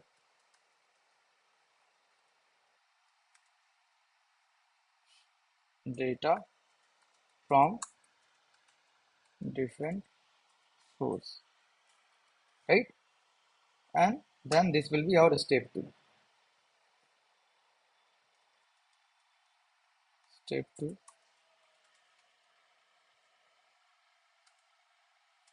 implement the transformation or transformation logic. And what was our logic? This was our logic. First, perfect. So let's reformat the code little bit. Well and good. Now we can remove this all these things. Now our last step is to step number one is done, right? This is extract, this is transform, right? So this is extract, transform, and load. So in the load, let's go and try loading the class. Step three. Load all required data from two different sync. Perfect. Now what we can do, same like our factory pattern, if you can go to this workspace, same like this, we can even implement our factory pattern for loading the data, right? So let me open DataBricks in new link, and now let's call this as a, let's create one workspace.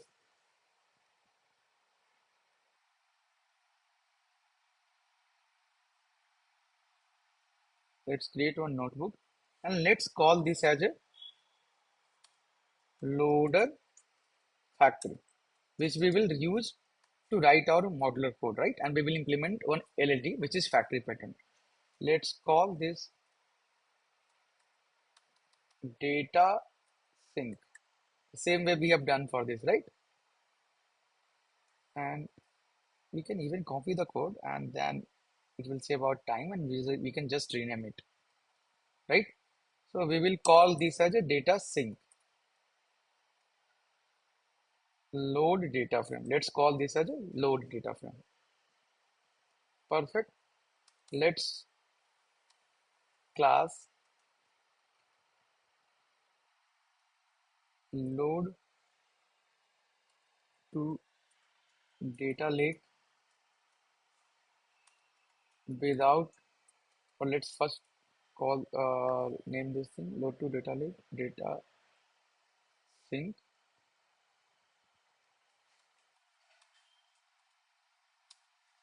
So let's call to load to dbfs, right? And then we can implement our method. So let's implement this particular method.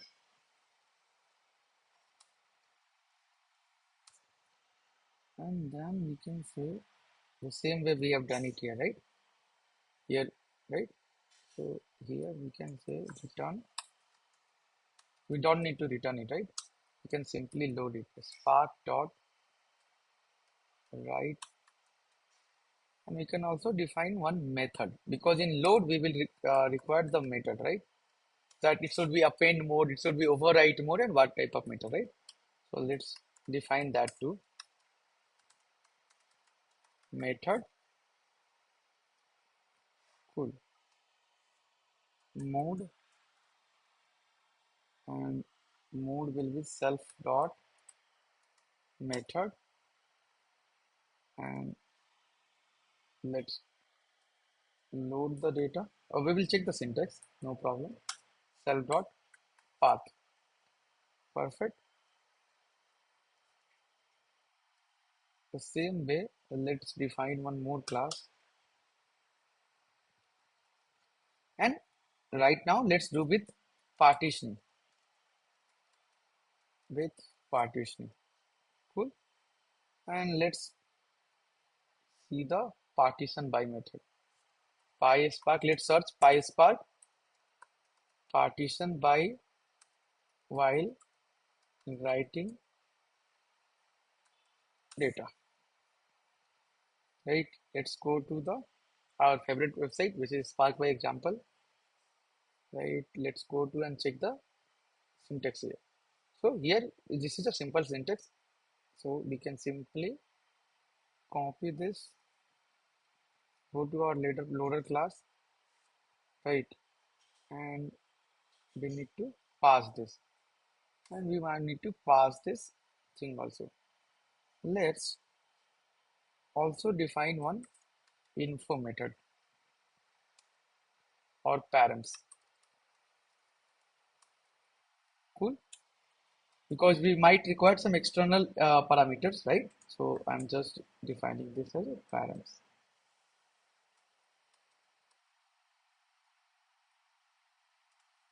And by default we can keep this as a null.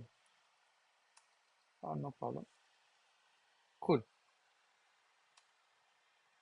perfect. Do we require anything? We will say partition by column self dot params dot get. We will define as a dictionary, and let's see partition by columns. I hope you are able to follow it, and we will be passing this it here. Okay, so we have defined the partition column. So we need to like pass the this columns to this particular method, right? Self dot method partition by. So this will be list, right? There can be lot like more than one partition column. So we can just pass like this. I will make you understand what is partition. Don't worry. Cool. So let's talk about partition by a little bit. So what is partition by? I've actually written one small articles on my YouTube channel, which you can find in the community by going to the community section of my YouTube channel, and then you can read about it. And I will also pass the link in the comment section. So what is partitioning? So let's suppose your data has column like customer ID, customer name, and locations, right? So if you keep every files in a single folder, it will be really hard to scan, right? So let's suppose whenever you are firing the query, you are saying select star from this particular table, and then you are passing the locations. So if your most of your filter conditions contains filter on location column, better to create multiple folder, multiple subfolder, right? So what we will do, we will create partition by on the location folder, and instead of keeping all the files in a single folder, it will create multiple subfolder with the name location is equal to A, location is equal to B, location is equal to C, and then it will keep the corresponding files like Parquet or CSV or ORC files in that particular location. So you can even read the definitions from here, from my YouTube channel. So partitioning and bucketing. So there is another thing also. Let's talk about partitioning and bucketing both. So partitioning and bucketing are techniques used in data engineering to organize data in a such a way that makes it easier and faster to process large volume of data, especially during queries. So partitioning.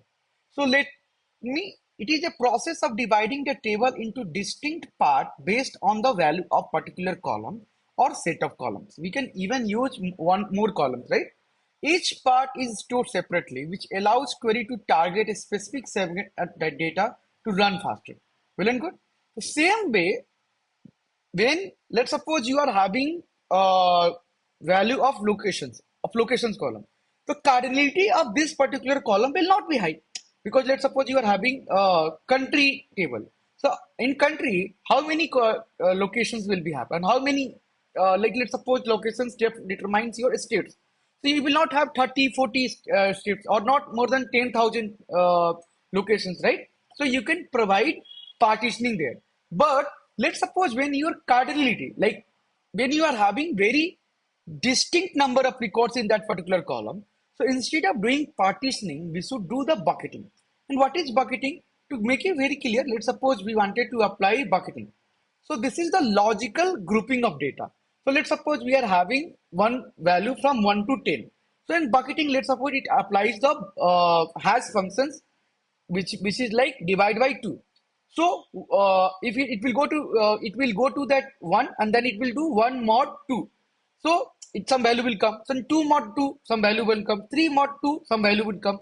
So based on hash function, it will group the data logically. And when you are querying the data, similar type of data will always be at the right locations. So when should we apply partition? We should apply partitioning when the cardinality of columns is not very high. And when the cardinality is very high, we can apply bucketing, right? So you can read the theory from here.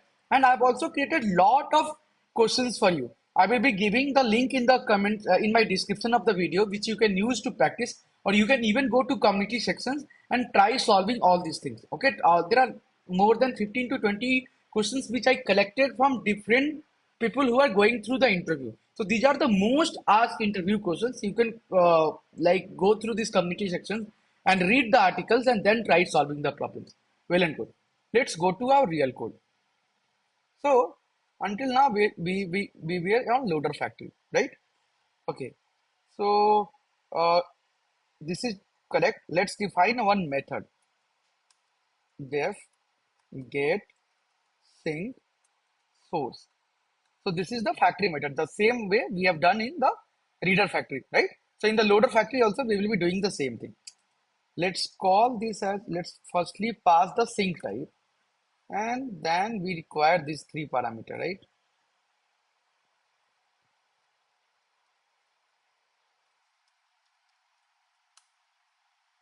We also require the data frame which we have to write, right? So let's call this df self dot df. Okay, so here it will be df dot write, not spark dot write.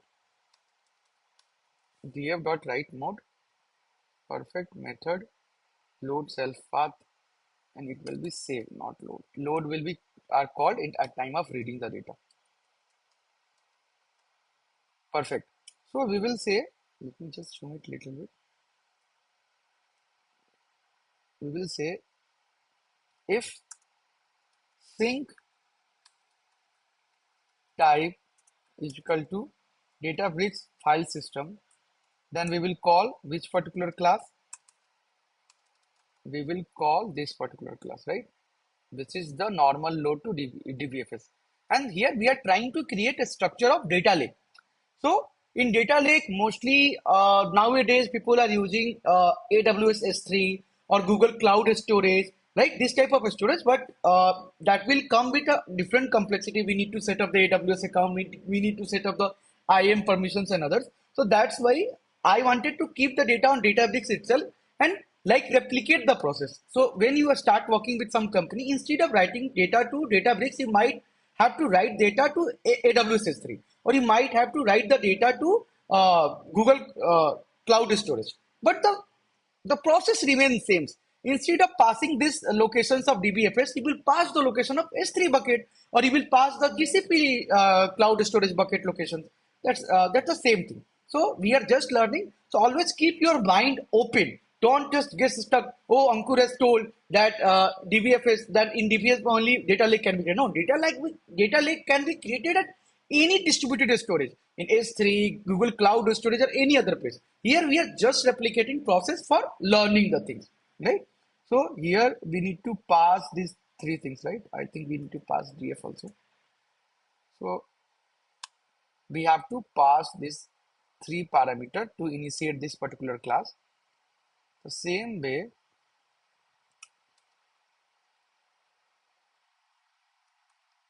else if we dbf with partition. Perfect. And let's, in sometimes we will not be sending the params, so we can keep a default parameter which is none. Well and good. Let's define our else condition too. else return value error, and let's say not, let's use the string formatting, not implemented for data type, and let's call this data type. Not data type, actually sync type. Perfect. Now we need to call this thing, right? We need to call this method. Let's go to our actual class. Here the step number one was extract, right? Where we have called extractor class, and then we have called extract method, then we have called transformer class, and then we have called transform method. Same way we have to call the loader class now, right? So let's go to the loader.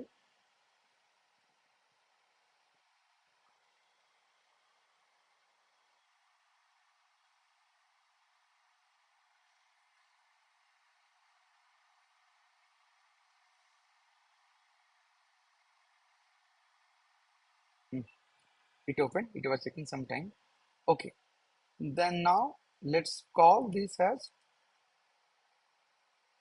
abstract loader only, and let's call the airports after iPhone loader. And let's call our abstract loader.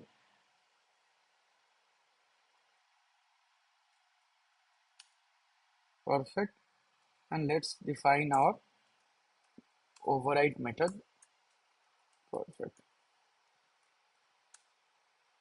And here we need to, let's firstly call this method. So in our actual code, we will be calling this method, and we want to load this data, right? So we will be calling the sync method, and inside this we need to pass the transform df also. Let's rename this first transform df. Let's pass this thing. Let's go to sync, and let's define the transform df.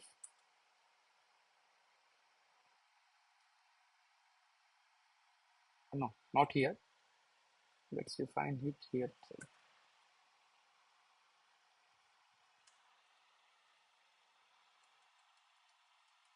Self dot transform df is equal to transform df. In the same class, we can call the method, right? So we have already written, like if we go to extract class, what we are doing, we are calling the factory pattern, right? Same way we will also call the factory pattern, and go to loader and call this method. We have to actually define, because we are using the notepad, right? So we have to actually call the magic method run, and let's call the loader. In Apple analysis, do we require this? No, I think loader factory, right? Let's go to the loader and let's define this a loader factory. In Apple analysis, now we have moved our code, so we don't require this. Even we don't require this loader factory now, right? Only transform and extract is good. Because we in the extract we have defined this particular method, in transform we have defined this particular method, and now we have to also define our loader class. So I'm just refactoring my code so it looks cleaner. Okay, perfect.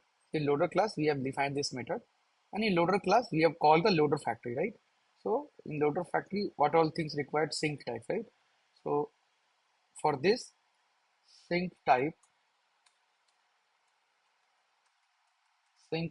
will be tvfs. Perfect.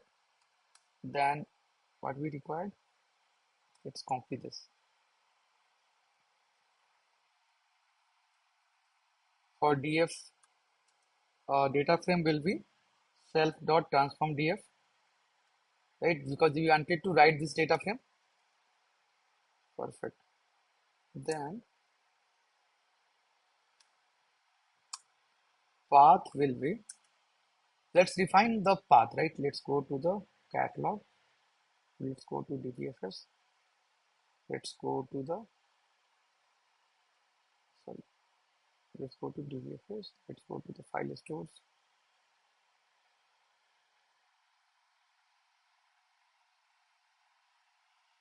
Let's write it here. Okay.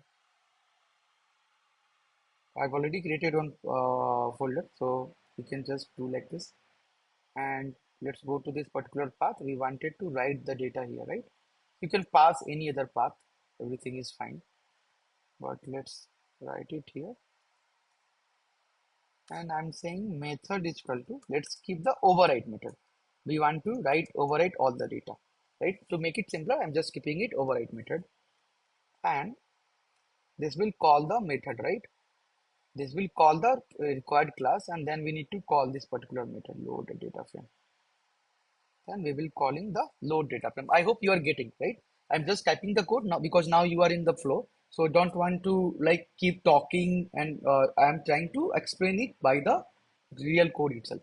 Okay, so get sync this particular. I think this will work. Let's run this code. Select the resources, attach. So we are using community version. So most of the times it will kill the clusters after some times. Okay. Okay. So invalid syntax. Firstly, let's go to this particular class and let's see.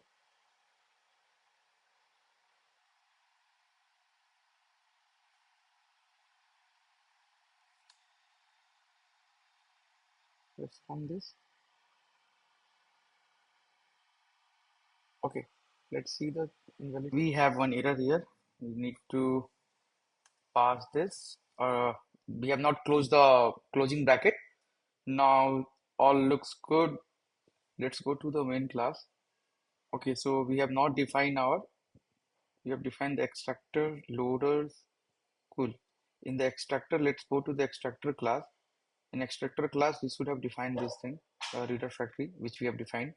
Let's click, attach the cluster because we are in the community edition, right? So in the community editions, the cluster will be deleted after some time. Let's try running it. Let's see if there is any error or not. So this is the third step, right? In the third step, we have called the loader method. Let's go to the loader class one. Okay, in the loader class, we are calling AirPods after iPhone loader and then sync class. Let's go to this class. So it will call the factory pattern of the loader factory, right?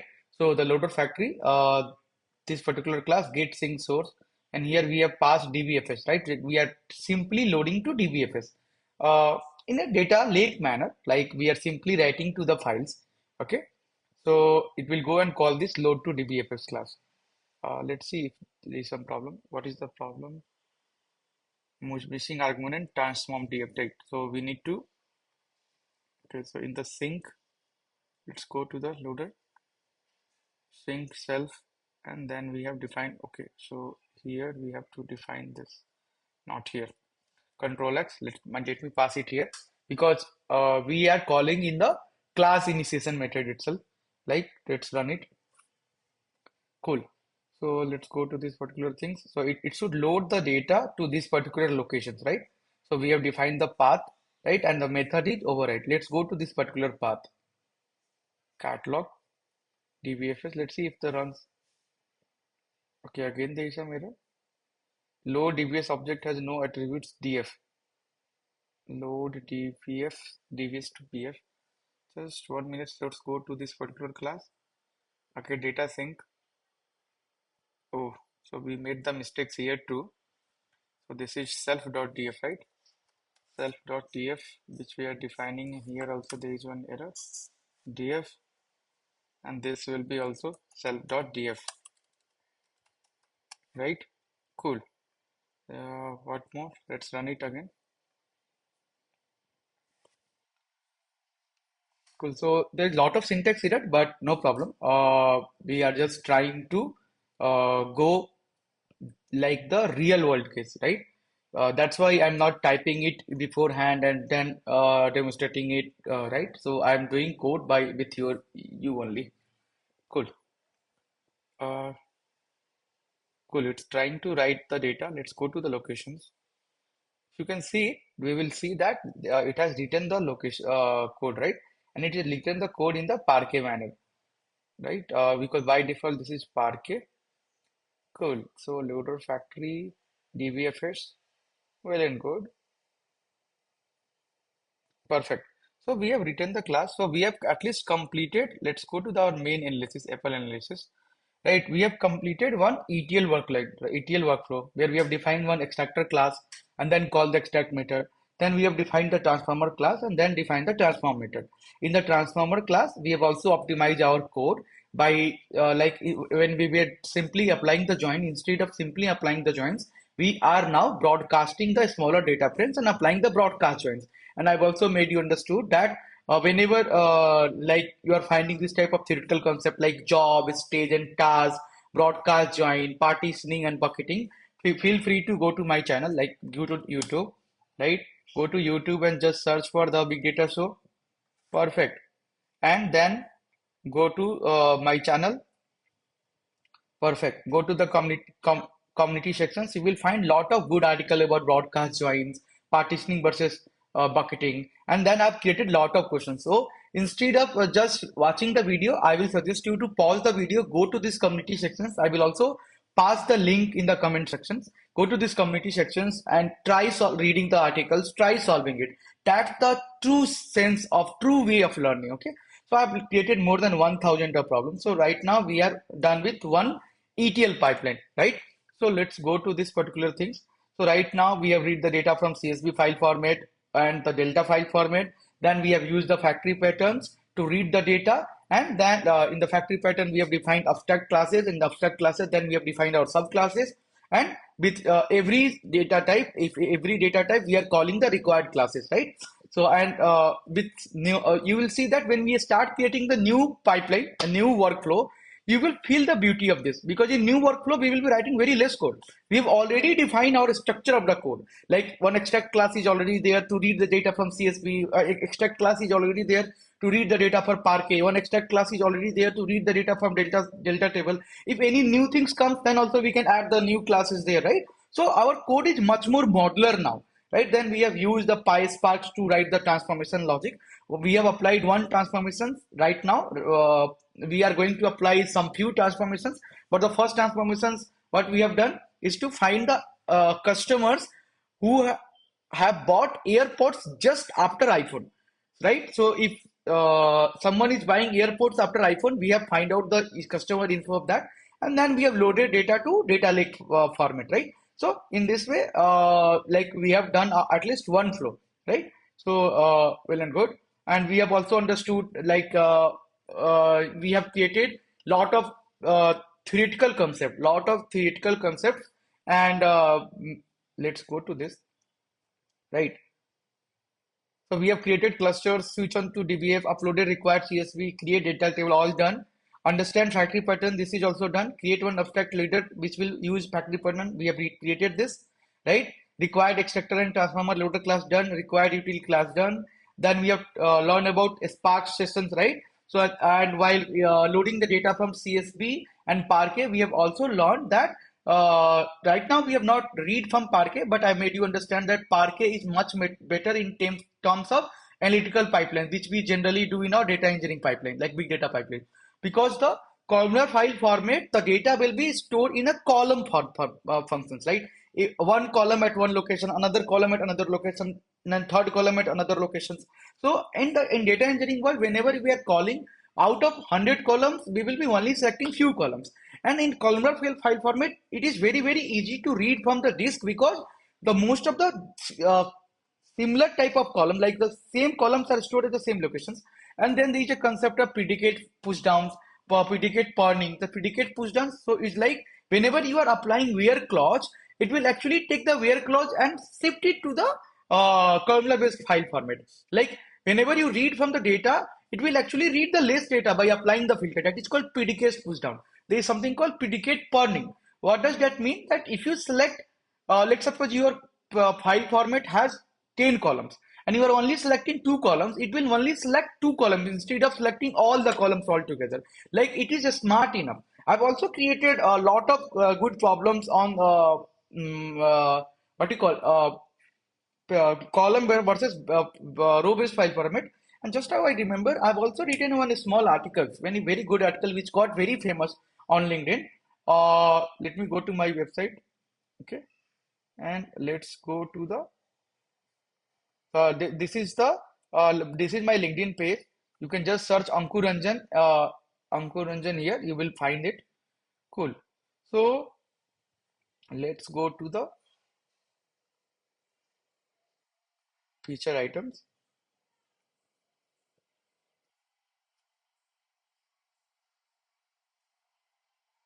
See, I've already written one file. This I will give you the link so you can read it. So what is the file format? You can read about it. And I've created a lot of problems on file format in the community section, so you can solve it.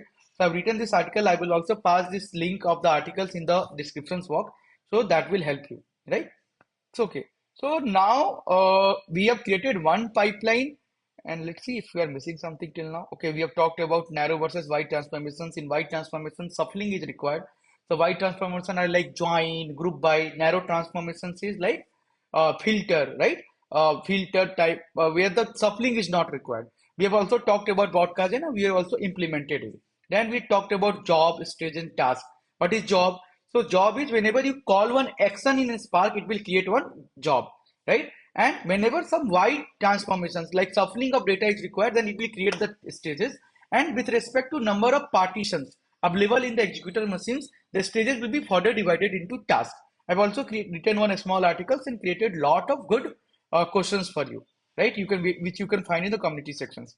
Okay, then we have done partition by and all these concept repartition versus coalesce Spark UI we will like saying in the next pipeline which we are going to discuss. But I hope now you are ready with one pipeline design. So let me just show you the one pipeline. Firstly, the first main class is Apple analysis. Well and good. Now Apple analysis we are calling extract method. So we will go to the extractor class. In extractor class, we have also defined one abstract extract method, right? And then we have defined the required subclasses, and then we have defined the extract method, and then we have written our code to extract the required data. Then we have called the transformer class. So let's go to the transformer class. In transformer class also, firstly we have defined one abstract transformer class, and then we have defined one classes, and then we have defined our transform. Then we have called the loader method, right? Then let's go to the loader method, and here we have also defined one abstract loader class, and then we have defined this thing. Cool. I hope you are able to follow it. And yeah, this is the one pipeline. Let's try creating more pipeline and try solving more transformation logic, right? The first thing is, so we have more transformation logic side, determine the average time delay, right? Identify the top sellings, right? Then we are having a customer who has bought airport. This we have solved. These all transformation we have to solve. Like we should find the customer who have bought both airports and iPhone. List out all the products bought by customer after their initial purchase. So they will be solving it. But right, I hope you are ready with your first pipeline uh, and all set to write some more workflow. Okay, let's try building another pipeline, right? And in this pipeline, our goal will be to create one ETL pipeline which will read the data from different sources, apply one transformation, and load data to the sink, right? And what is our transformations or business logic? Let's try finding the customers who have bought both airports and iPhone. And to make these questions interesting, let's only find those customers who have bought only airports and iPhone, nothing else. Okay, so let's start creating our pipeline. Our structure is already ready, right? So we will go to the Apple analysis. Let's go to the thing workflow. Perfect. Let's call this as the first workflow.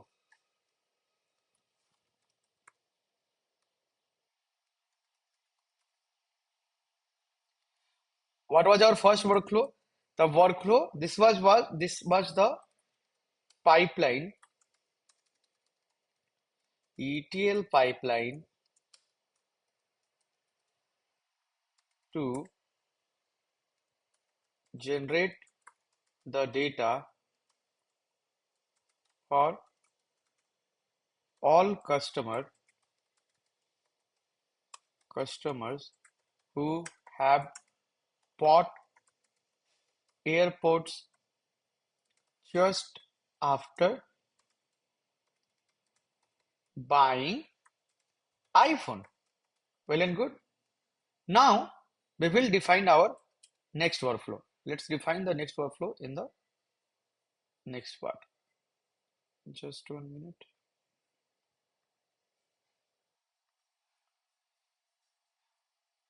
Let's define it here. And we will copy paste the code from here.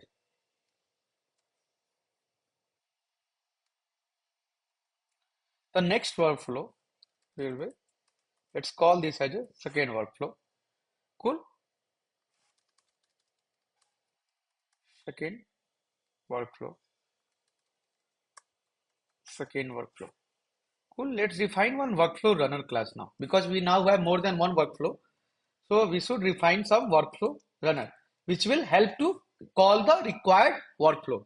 So we can schedule all this pipeline using like when you are writing code on GCP or AWS, then you can use some scheduler. So Airflow is one of the scheduler which is used a lot. Even cron jobs can be used, right? But in the community version of DataBricks, workflow is not supported, right? So I'm not scheduling, but you can understand we will be scheduling all these pipelines using some scheduler. Even the cron job is good, like for simple workflow.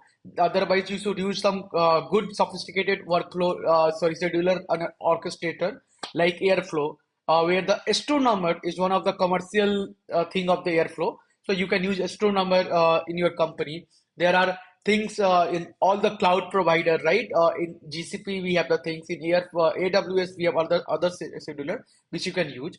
So no problem. We can just right now just feel it that we will be scheduling it some way, right? So let's run. Let's focus on running the writing the code which we can use to schedule the jobs, right? So let me just call this as runner, okay, and self. Let's define the type init self workflow. Let's call this as a name, simple name. This class, let's write the code, then we will write the comment. Cool.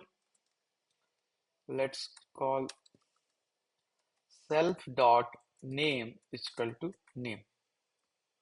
Okay, cool. Let's define the method first, then we will define the code. We will say, uh, cool. So let's define the name. Let's suppose we are calling first workflow. When we call the first workflow, then we will call the class name runner, or let's call this a workflow runner,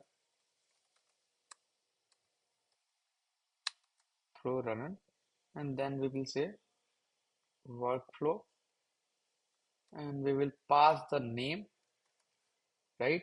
And then we will be calling the runner. Cool, perfect.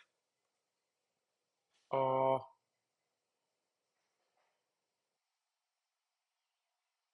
okay, and let's call this here.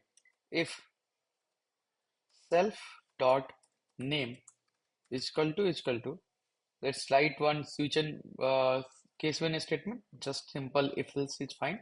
You this, then we will be calling the first workflow. So this is the first workflow, right? First workflow, and then we will be calling the runner class of that. Perfect. First workflow, and then we will be calling the runner class of that. Same way we will do else if. Let's copy paste this. If this is second workflow, then we will call the this particular workflow. Perfect. So let's run this thing, and we don't need to like call it here now. Everything is automated now. So here not needed. Cool. So I hope you are getting the things like, so we will be just passing, passing the name, and with respect to name it will run the code. So whenever you will be scheduling this pipeline using Airflow, then you will do a Spark submit command, right? You will write the Spark submit command to like run upload your jar and then run this pipeline. So there you will be calling the main functions, and this will become our main functions, right? Workflow runner. From this workflow, you will simply call workflow runner, this particular main class, and you will pass the required workflow name. If you pass first workflow, then it will run the first workflow. From the same code base, if you pass second workflow, it will pass the second workflow. But in real production based code, you should not name like first workflow, second workflow. You should name some good naming. So I'm just for demonstration proper purpose, I'm just calling this as a first workflow and second workflow. But you should call something like airports after iPhone workflow, airports only airports and iPhone workflow, and something like that, right? Okay, let's now focus on our code base. So in second workflow, the first thing is will be to call the required thing, right? So and what is our ask to generate the for customer who have bought only iPhone and customers, right? So if you can see the data,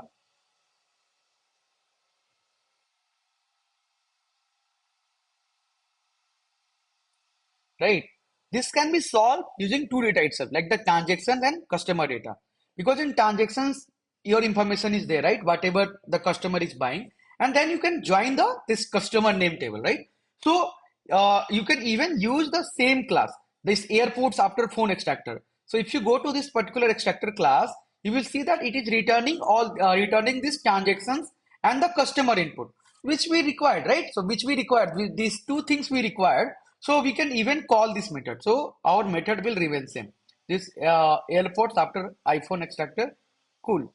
So in second workflow, the extractor remains same because this extractor will give us the two data, which is transaction. Another one is this customer data, right? But we are good. We can solve even the second pipeline using the same extractor. Now we need to define our transformer class. So we have to change this. Let's call this as a second transformer and second. Perfect. Cool. And then let's go to the transformer class and let's define this. Okay. This is the,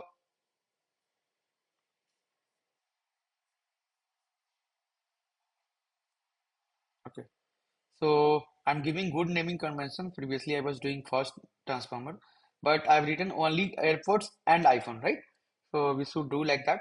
Instead of calling first transformer and another transformer, let's rename this also airpods after iPhone. So, and let's copy this. I'm just refactoring my code to make little better, and let me call it here. This perfect. Okay, so only airports and iPhone transform customer who has bought only iPhone and airports, nothing else. Cool. Perfect. Now we have to write our code. So how can we solve this particular problem? So if you think it little wisely, what do we need? See, uh, we need to create one columns which will contains the information about product name after applying the group by, right? So you might have heard about collect set and collect list. So let me just show you the definition for collect set and collect list in PySpark. Cool. These are the very standard SQL functions. Okay. So let's go to our favorite website, which is Spark by example. So if you can see it, so we have created one data frame where the schema is name and languages. When someone apply the collect list and collect set, let's see the result itself. They have applied the group by on name and applied collect list on collect sets on the language. So what will be the output? So James, here it will collect. See, we have applied the partition by your names, right? So all the we have applied group by your names. So all the similar type of names like James, 2 columns, 3 columns will come together, and this will create one list of corresponding columns. So here we have done collect list of language. So here in this James it will come James, Java, Python, Python, Scala. You can see it right. James, Python, James, Python, James, Scala, and yeah, James, Java, right? The first row.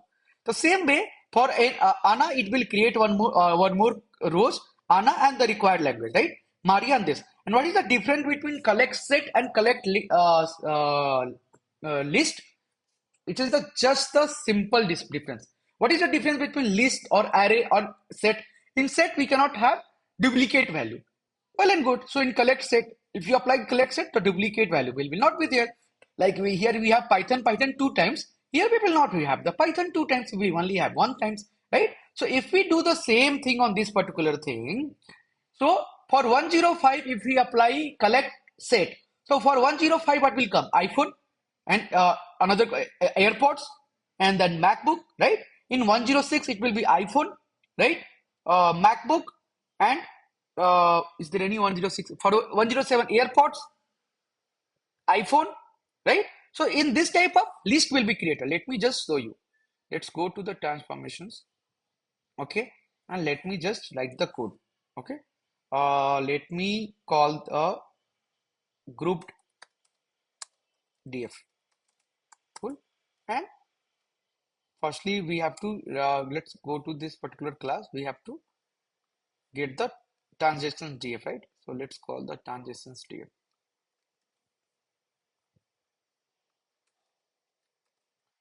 Cool. From this transaction df, what we'll be doing?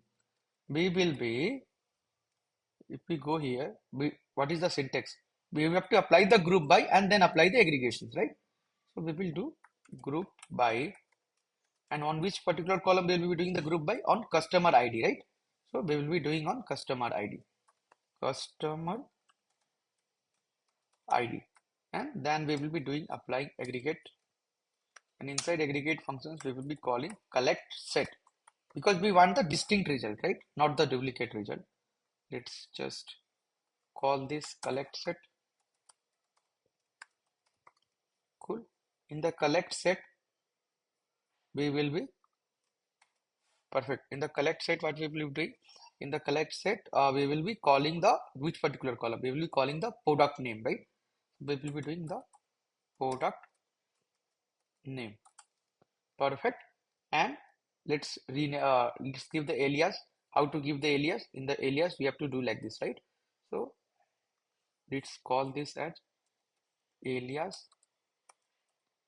and let's call this as products. Perfect. Now let's show this data frame. Then you will understand. df.show. Okay. But if you see, before running this code, I will like you to show. Let me go to here. Let me just open the new DataBricks blend, because if our cluster is deleted, actually the tables will be also deleted, because this is the community version, right? So if you go here, if you can go to catalog, there is no cluster running. You will see there is no database. All the default database which will create, because we are using the community version, but no problem.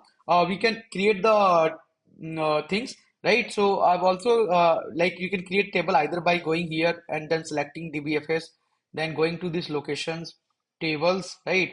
And then selecting these particular things, and you can even do like from here, right? So like click create table using UI or create table using notebook, right?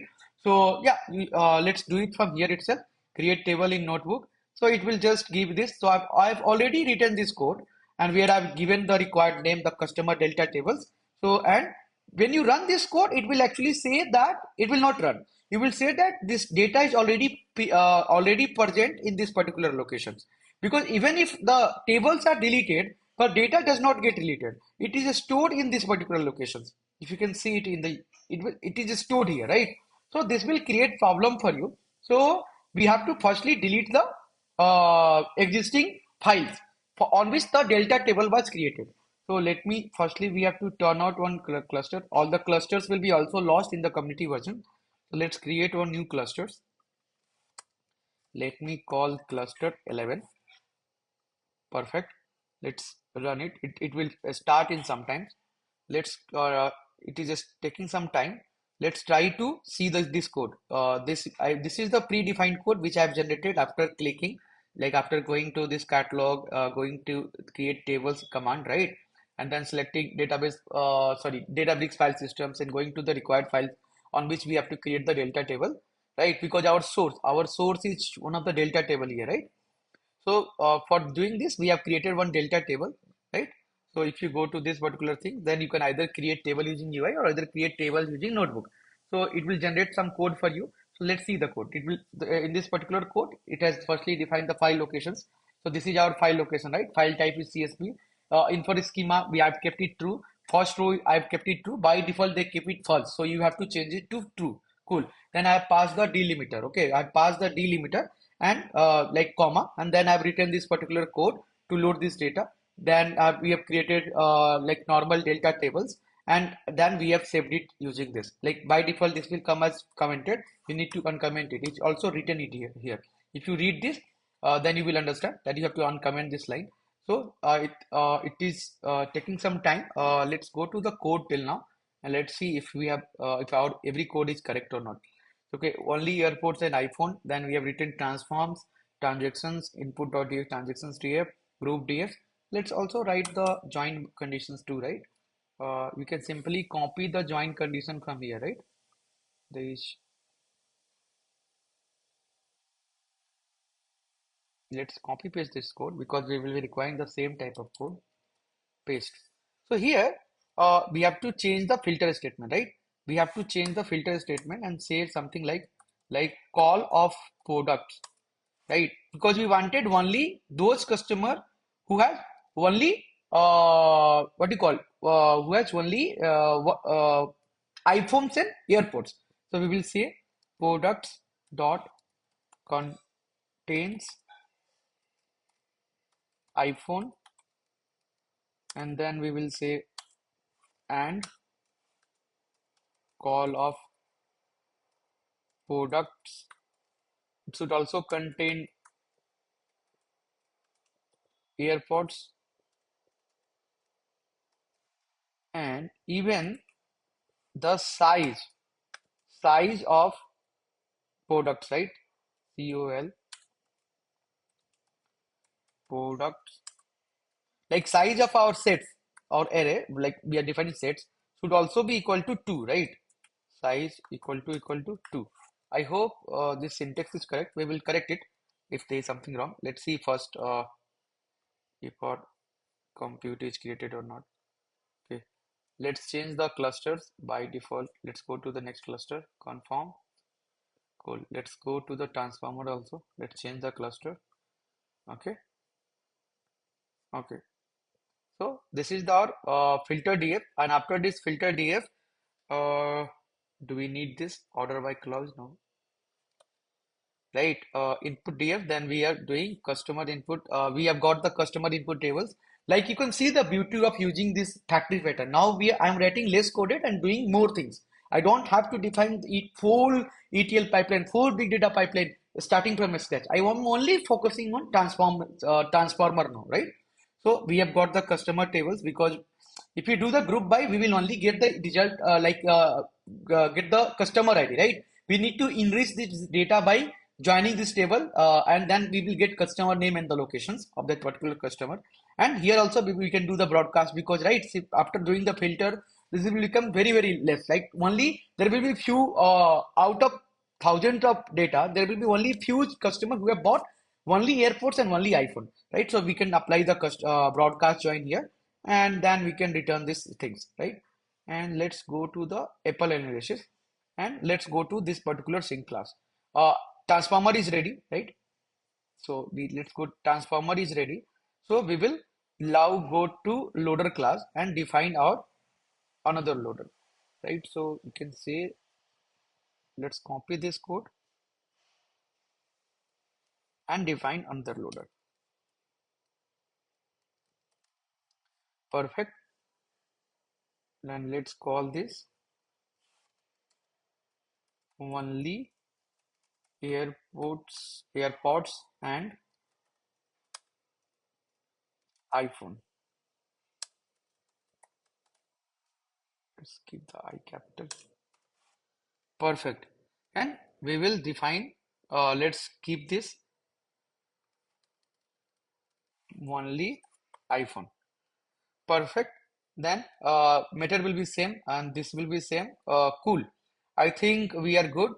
And yeah, right now let's also do the partitioning. Okay. So let's also do the partitioning and let's go to the this particular class, get sync source. In sync source, we have to define like this, right? So we will go here in the loader. We will do this, right? And this time we have to also define our params method, right? So let's define the params method where we'll be passing the partition columns, right?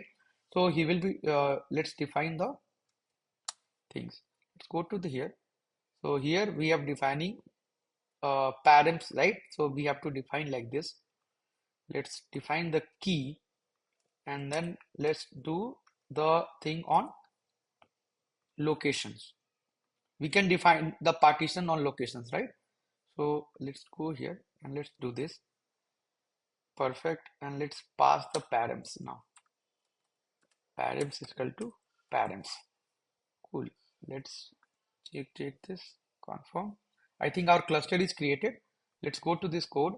Let's firstly run this thing. To which will delete the existing files because we want to create the delta tables, source delta table right from the scratch. So let's run this code.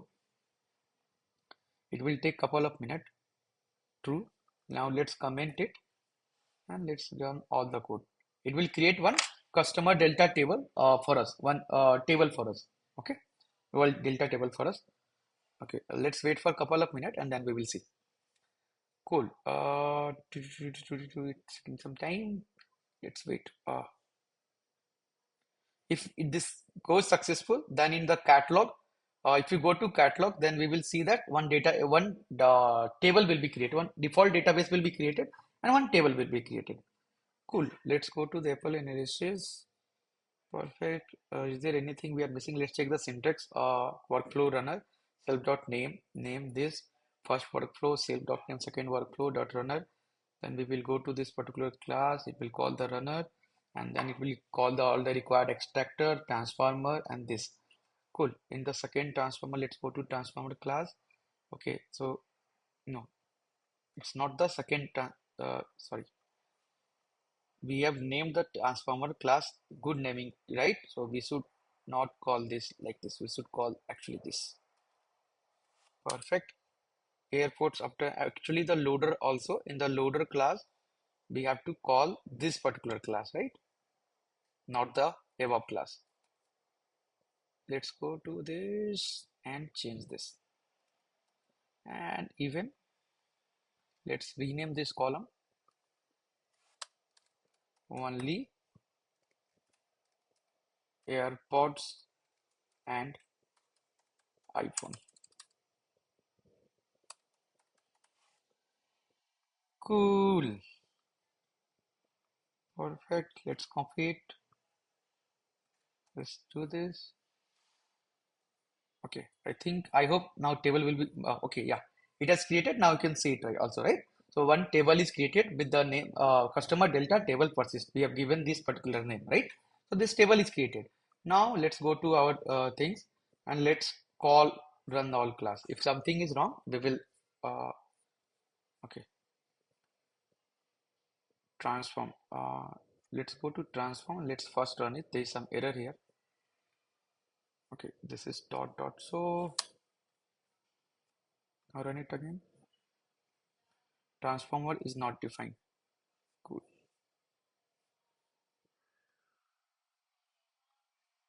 Just 1 minute.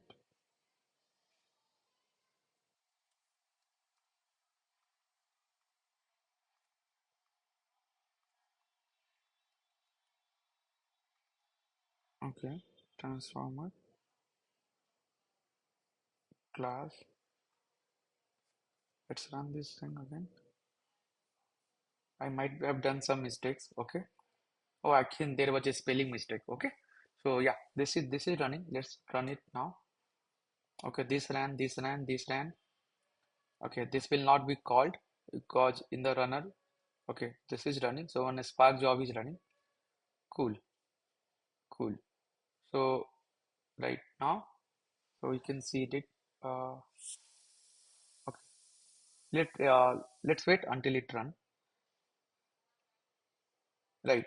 So let's click this. This is the transaction TF, right?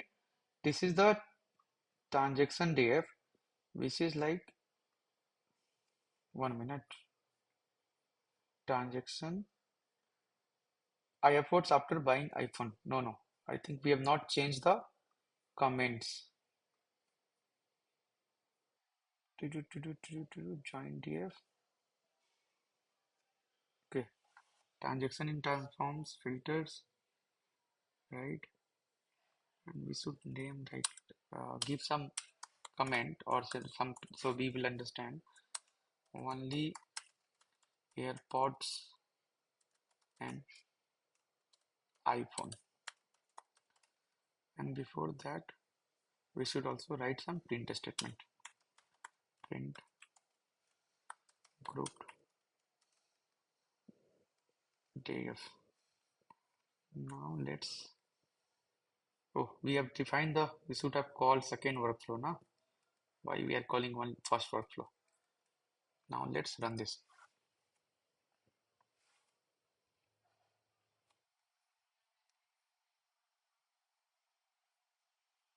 What is the error? A column with this product name cannot be resolved. Did you mean? Okay, I think there is some syntax column name problems. No problem, but here I have to also define one else statement. Raise value error not implemented for, let's do the F formatting and let's pass this name self dot name. Okay, so what is this transactions in transform?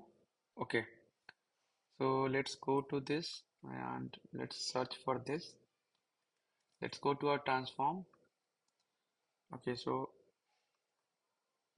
collect set product. Oh, sorry, this is the name, right? We have actually wrong name. So it should be like this. Do some.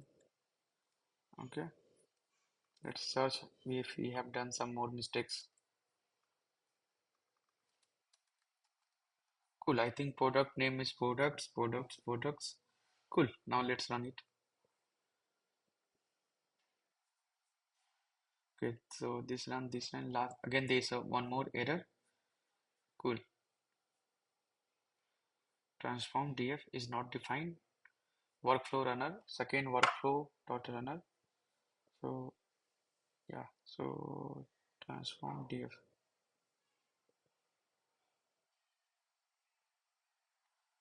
It's actually transaction df we are saying, right? So we have copy pasted the code, but we have not changed it. So this is the problem. Group df, then input dfs is defined, right? I think filter df, customer input df, broadcast filter df. Cool, let's run it again.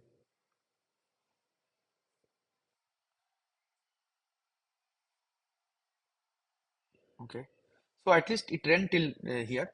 So we can see that the 107 airports iPhone, 108 airports iPhone, and 106 has more than like 106 has also bought airports and iPhone and some other products, right? And then it is saying, then we are getting some error which we will solve. But until now, here this is correct, right?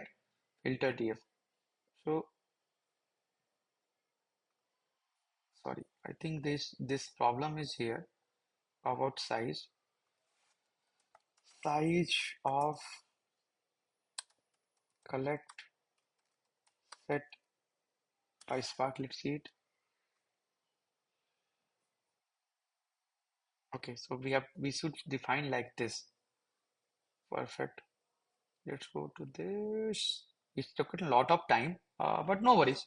It's just that we are learning also how to debug the code. Okay, so we should not pass size like this. So I have habit of writing Scala code because most of the time in my career I've written Spark code in Scala. So Scala is another programming language. Okay, so that's why I got confused with this syntax. Okay, so we should import size, and actually we should not call contents also. We should call array contents,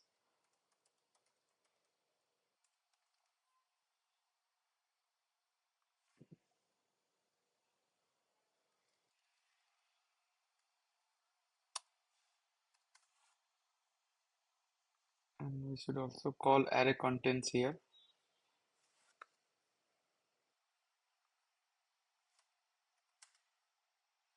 This is good. This is good. Filter dot show.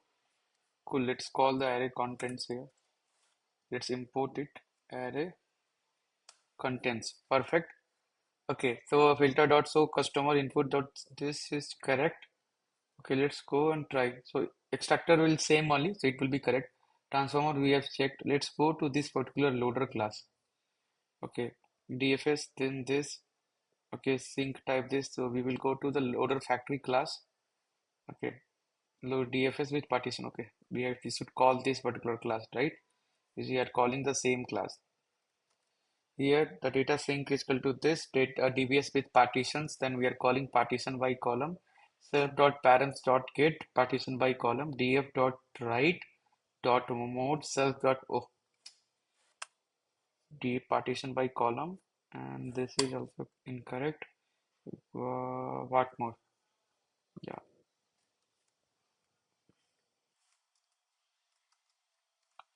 cool. Let's go to this. Let's run it, and then we will see. So this ran, this ran, this ran. Okay, it's running. Okay. So if it runs successfully, then we should get the one folder with the name loader, with the name AirPods only iPhone, and inside that it should create partition folder, right? It should create partition folder, and how many folders should we have? We should have one folder name where location is equal to Orlando and where the location is equal to Utah, right? I think it ran. Let's go to these locations and let's go to the tables. No, sorry. Let's go to catalog. Let's go to DBFS. Let's go to file stores. Then tables. Here we are trying to write our thing, right? Perfect. We can see that it has created two partition folder. Location is equal to Orlando and location is equal to Utah. Perfect. Which will have some Parquet file. Well and good. Let's open it. We'll have Parquet file. Perfect. So we are able to write the data using partition by, like we have created partition by folder, right? So we have created another pipeline where we have read the data from CSV and delta tables. Then we have used factory patterns, which remain same as just like the previous pipeline. Then this time we have applied one transformation. What was our transformation? We have found the customer info who have bought only AirPods and only iPhone, nothing else, right? And then we have loaded to the Delta Lake and sorry, Data Lake, not Delta Lake, Data Lake fashions where we have just written with partitions, right? We have not directly loaded all the files in a single folder. Instead of that, we have created one partition folder, right? So we have just seen, right, that it has created one partition folder. Inside that, the actual files are written. Well and good. So our next pipeline is also ready. Okay, in this pipeline itself, let's try running some more thing. Let's go to this loader and let's also write the data to delta table. Cool. And this time, let's call this as a delta. Let's not pass the parents. Cool. Override and path. Okay, let's call this as default dot, and let's call only. Instead, this is actually only.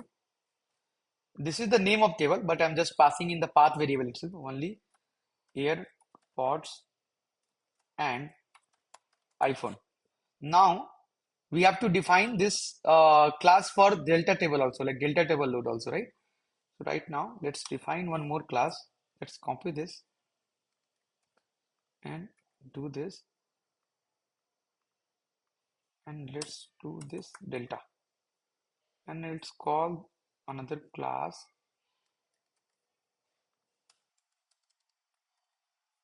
So while I'm writing the code, see delta, it is very much asked that data lake is already there. Why data lake?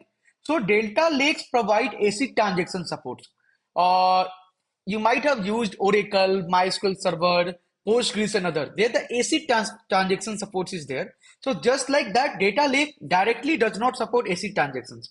To support ACID transactions and make offset very faster, like I'm not going in deep what is offset and what is ACID transactions, but just understand that it gives much more flexibility like databases, the traditional databases. So that's why delta table, right? This is another source where it is very much like very much useful. And now this is the new data design. Like previously it started with data warehouse, now it has gone to data lake. Now there people are moving to the data lake house. In data lake house, people want all those benefits of data lake and also want transaction supports, ACID transaction supports. That's why the tables like Delta Lake or Iceberg, Apache hoodies are being created, right? So, but we will not focus not that much. You can read it on online. We will simply write into Delta table just to complete our pipeline where it is writing to two different sources. One in the Data Lake, in Data Lake fashions where it is creating partition folder. Another is like writing data in the Delta table. And what is Delta table and why it is required when already Data Lake is there? In a very simple terms, it supports very good ACID transaction supports and apply update plus insert much faster. Okay, so load to delta table.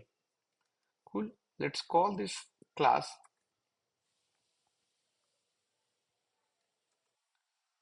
Okay, we don't require this. Perfect. And we should, let's search, write data frame PySpark data frame to delta table. Delta table DataBricks. Let's just to check the syntax. Okay.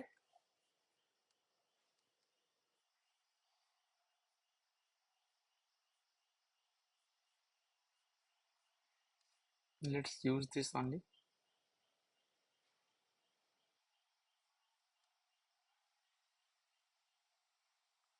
Let's do this. Okay. Format is this. Okay. So let's go to our loader. Let's see this. Format is this. Save self.path. I think it should be save as table. Save as table. Okay. Let's run this code. Then if this does not run, then we will see. Let's go to the delta. Only airports override. Okay. Let's run this code. If everything is correct, then we should see some tables here. If you go to this table, then we should see some tables, right? So it is still running. Let's wait for a couple of seconds. Cool.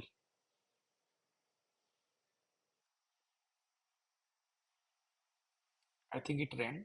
Let's go and check here.